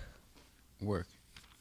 Would that be possible? Because Well, what, are you bound by work? I mean, yeah, sometimes. Or like So what is your question? so like we say that you say that we have Krishna's qualities in a smaller quantity, Yes. but like there's some qualities that like we don't have. So like is this true that like we don't have some qualities that like in the quantity? We have some qualities of the Lord, up to 78%. Now, part of this, earlier homework that we did on this subject, the 68 qualities of the Lord were explained, right? Your sister, I think it was your sister, no, somebody else, you did, right? Some you. So 78% of 64 is what's probably about, Yeah, 50.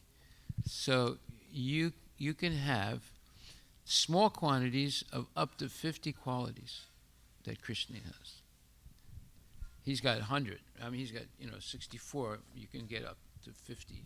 So we don't have quantities for But all those of 50, you don't have them completely. They're very partial. So we don't have like the small quantity for all of the qualities, only like 78%. You're only up to 78% for Okay. 50 qualities. Yeah. You're not having a Rasa Leela dance, are you? Yeah, I'm not. That's one of the ones you don't have, right? So okay. Any One- other questions? One question, Maharaj, regarding You the can look up those qualities and see. 1860 verse, What? 18th chapter 1860? 60, which you touched today. Yeah. Was confused after, and Arjuna already claimed many times Krishna, Supreme Personality of Godhead, but even at the 18th chapter 60th verse, Krishna is saying, under illusion you are now declining. When Krishna said now declining, I was confused. So until by this time I thought Arjuna completely realized. No, Arjuna is completely realized, but Krishna is giving him a warning, let's say. So that a heads up, let's put it like a heads up. So he says, under illusion, you're now declining to act according to my direction, but compelled by the work born of your own nature, you will act all the same.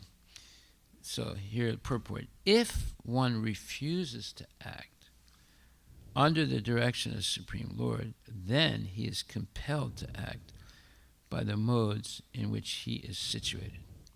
Everyone is under the spell of a particular combination of the modes of nature and is acting in that way. But anyone who voluntarily engages himself under the direction of the Supreme Lord becomes glorious. So he's just giving him, let's say, a heads-up warning. By this time, Arjuna is convinced. By the 10th chapter of Bhagavad Gita, he's convinced. Krishna is just giving him a warning. And then he says, in the 72nd verse of the 18th chapter, O son of Pritha, Arjuna, O conqueror of wealth, Dhananjaya, have you heard this with an attentive mind? And are your ignorance and illusions now dispelled? So, the next verse, Arjuna speaks. Nasta mahasmitir labdva tat prasadat muyuchita stitosti gatasandeya karishe vachanam tava. Oh Krishna, nasti moha. Now my moha, my illusion is gone. And smitir labdva, I can remember who I am. I'm your eternal servant. Tat prasadat mayuchita.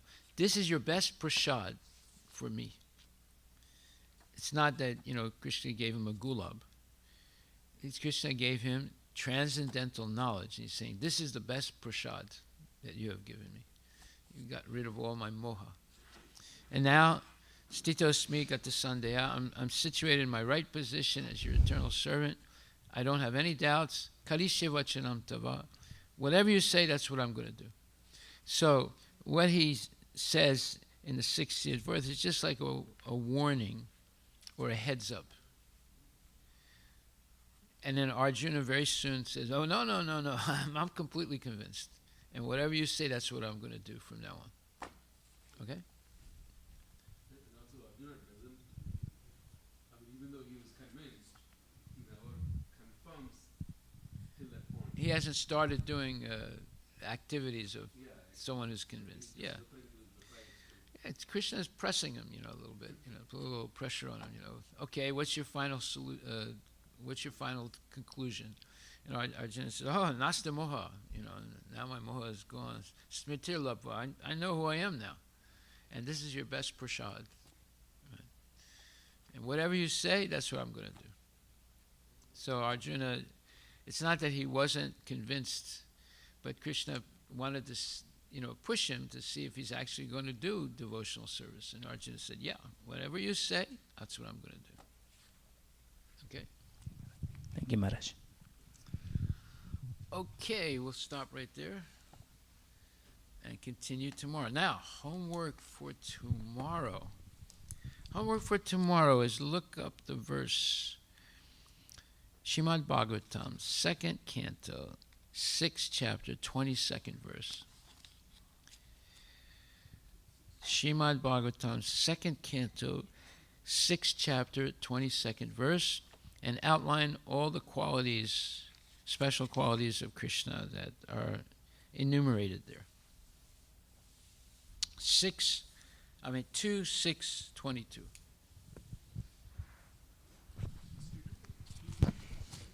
2, 2nd canto, 6th chapter, 22nd verse. Any one of the ladies want to sing?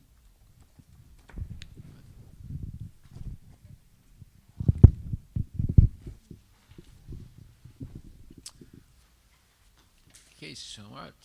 78%.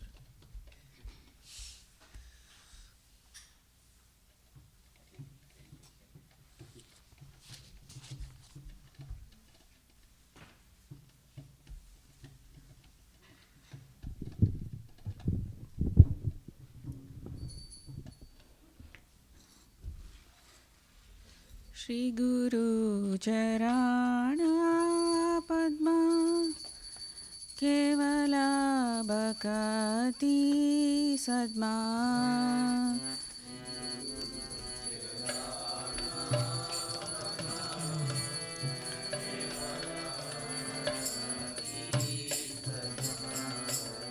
Bandhu Moi Savadhana Mate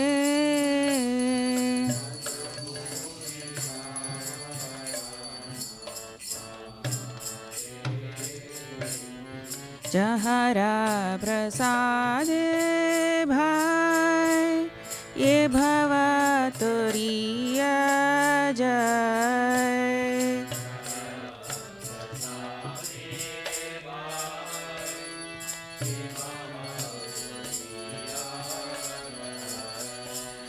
Krishna प्राप्ति हो जहाँ है ते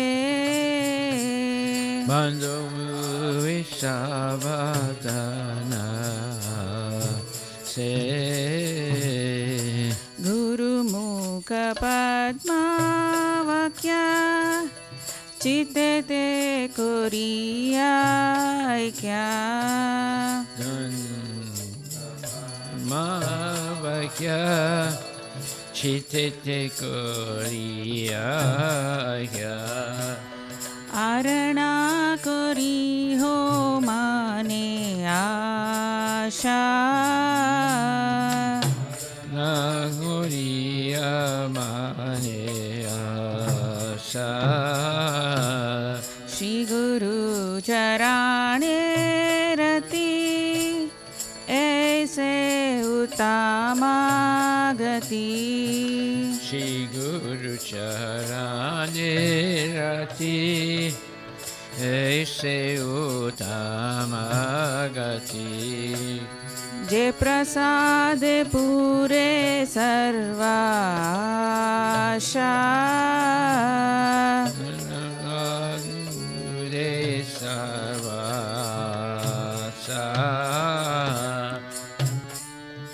चक्षुदान दिलो जय जन्मे जन्मे प्रभु से Dakshinandil Jai Janme Janme Prabhu Se Divya ज्ञान हृदय प्रकाशितो Divya Gyani Dipakasito प्रेम भक्ति जहाँ होते आविद्या विनाशा जाते Bhakti Jahaite Avidya Vinasa Jate विदे guy Zahra चरितो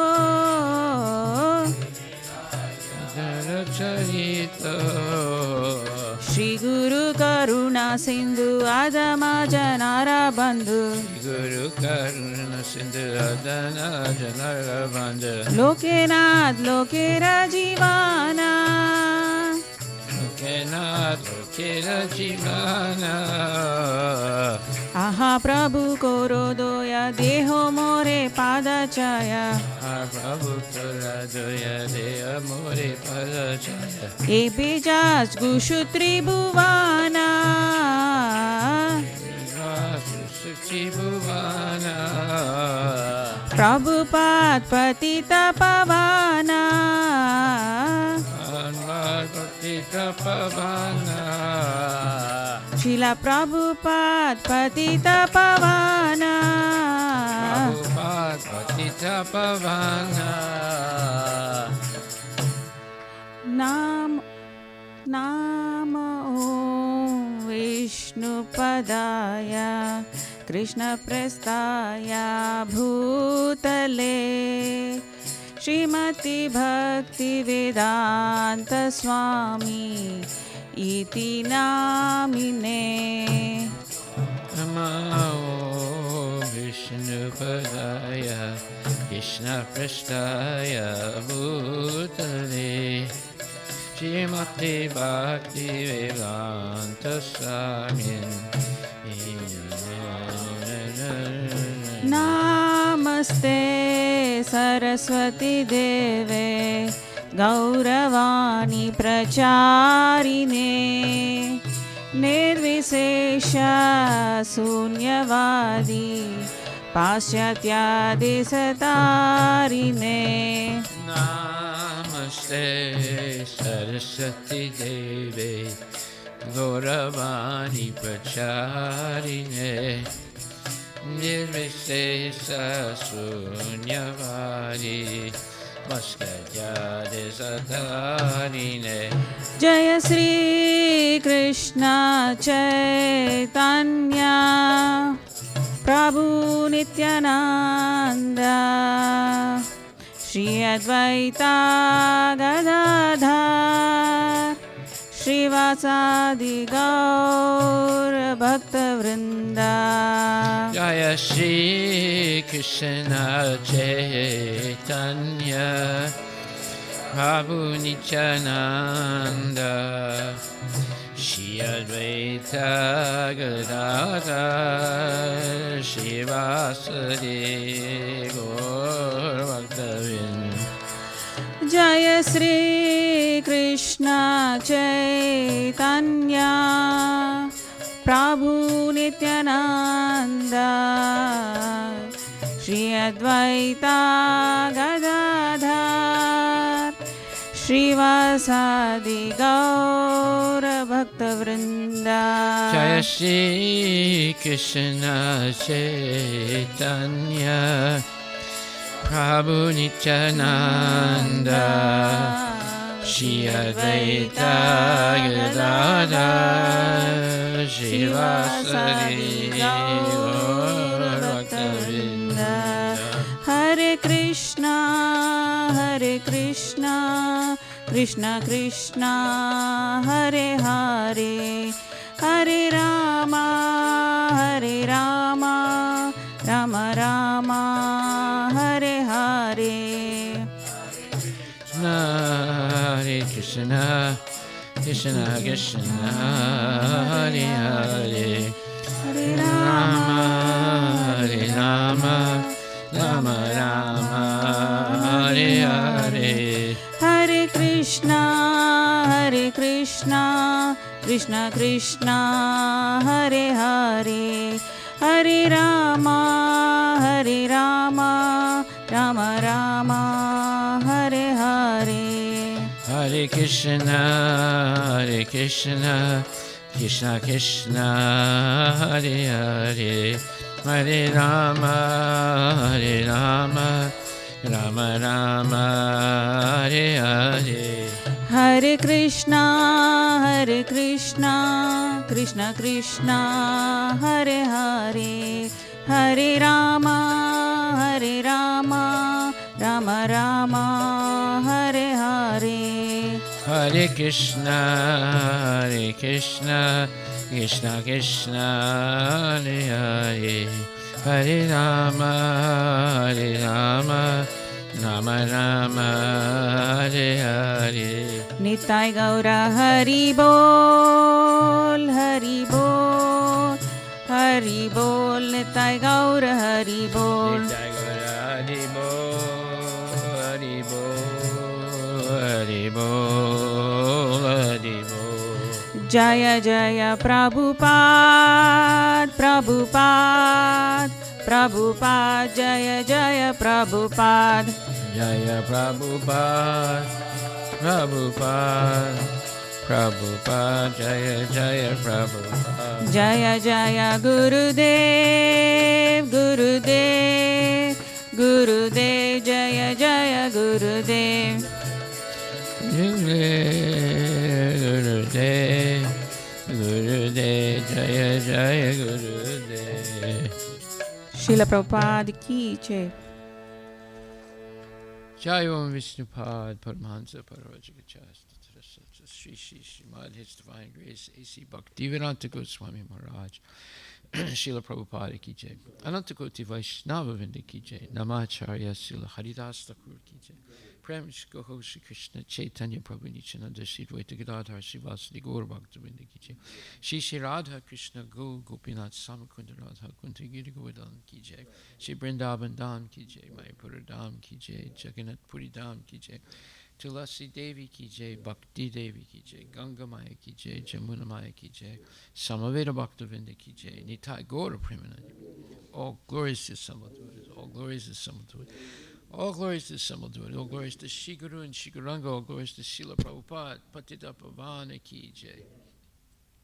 Nama Om Vishnu Padaya Krishna Prasthaya Bhutali Srimate Bhakti Vedanta Swami. Namaste Saraswati Devi Guru Vanchmicharni Nirvisesa Sunyavadi Paskatya Desatani Gaur Premanandi Haribol.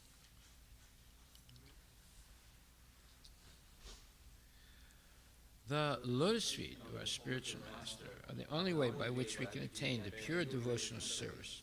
I bow down to his lotus feet with great awe and reverence. By His grace, one can cross the ocean of material suffering and attain the mercy of Krishna. My only wish is to have my consciousness purified by the words emanating from His lotus mouth. Attachment to His lotus feet is the perfection that fulfills all desires. He opens my darkened eyes and fills my heart with transcendental knowledge. He is my Lord, birth after birth. From Him ecstatic prema emanates. By Him ignorance is destroyed. The Vedic scriptures sing of His character. Our spiritual master, the ocean of mercy, the friend of the poor and Lord and master of devotees. O Master, be merciful unto us. Give us shade of your lotus feet. Your fame is spread throughout all the three worlds. We take shelter of your lotus feet. Srila Prabhupada, Patita Pavana Ki Jai. Namo Vishnu.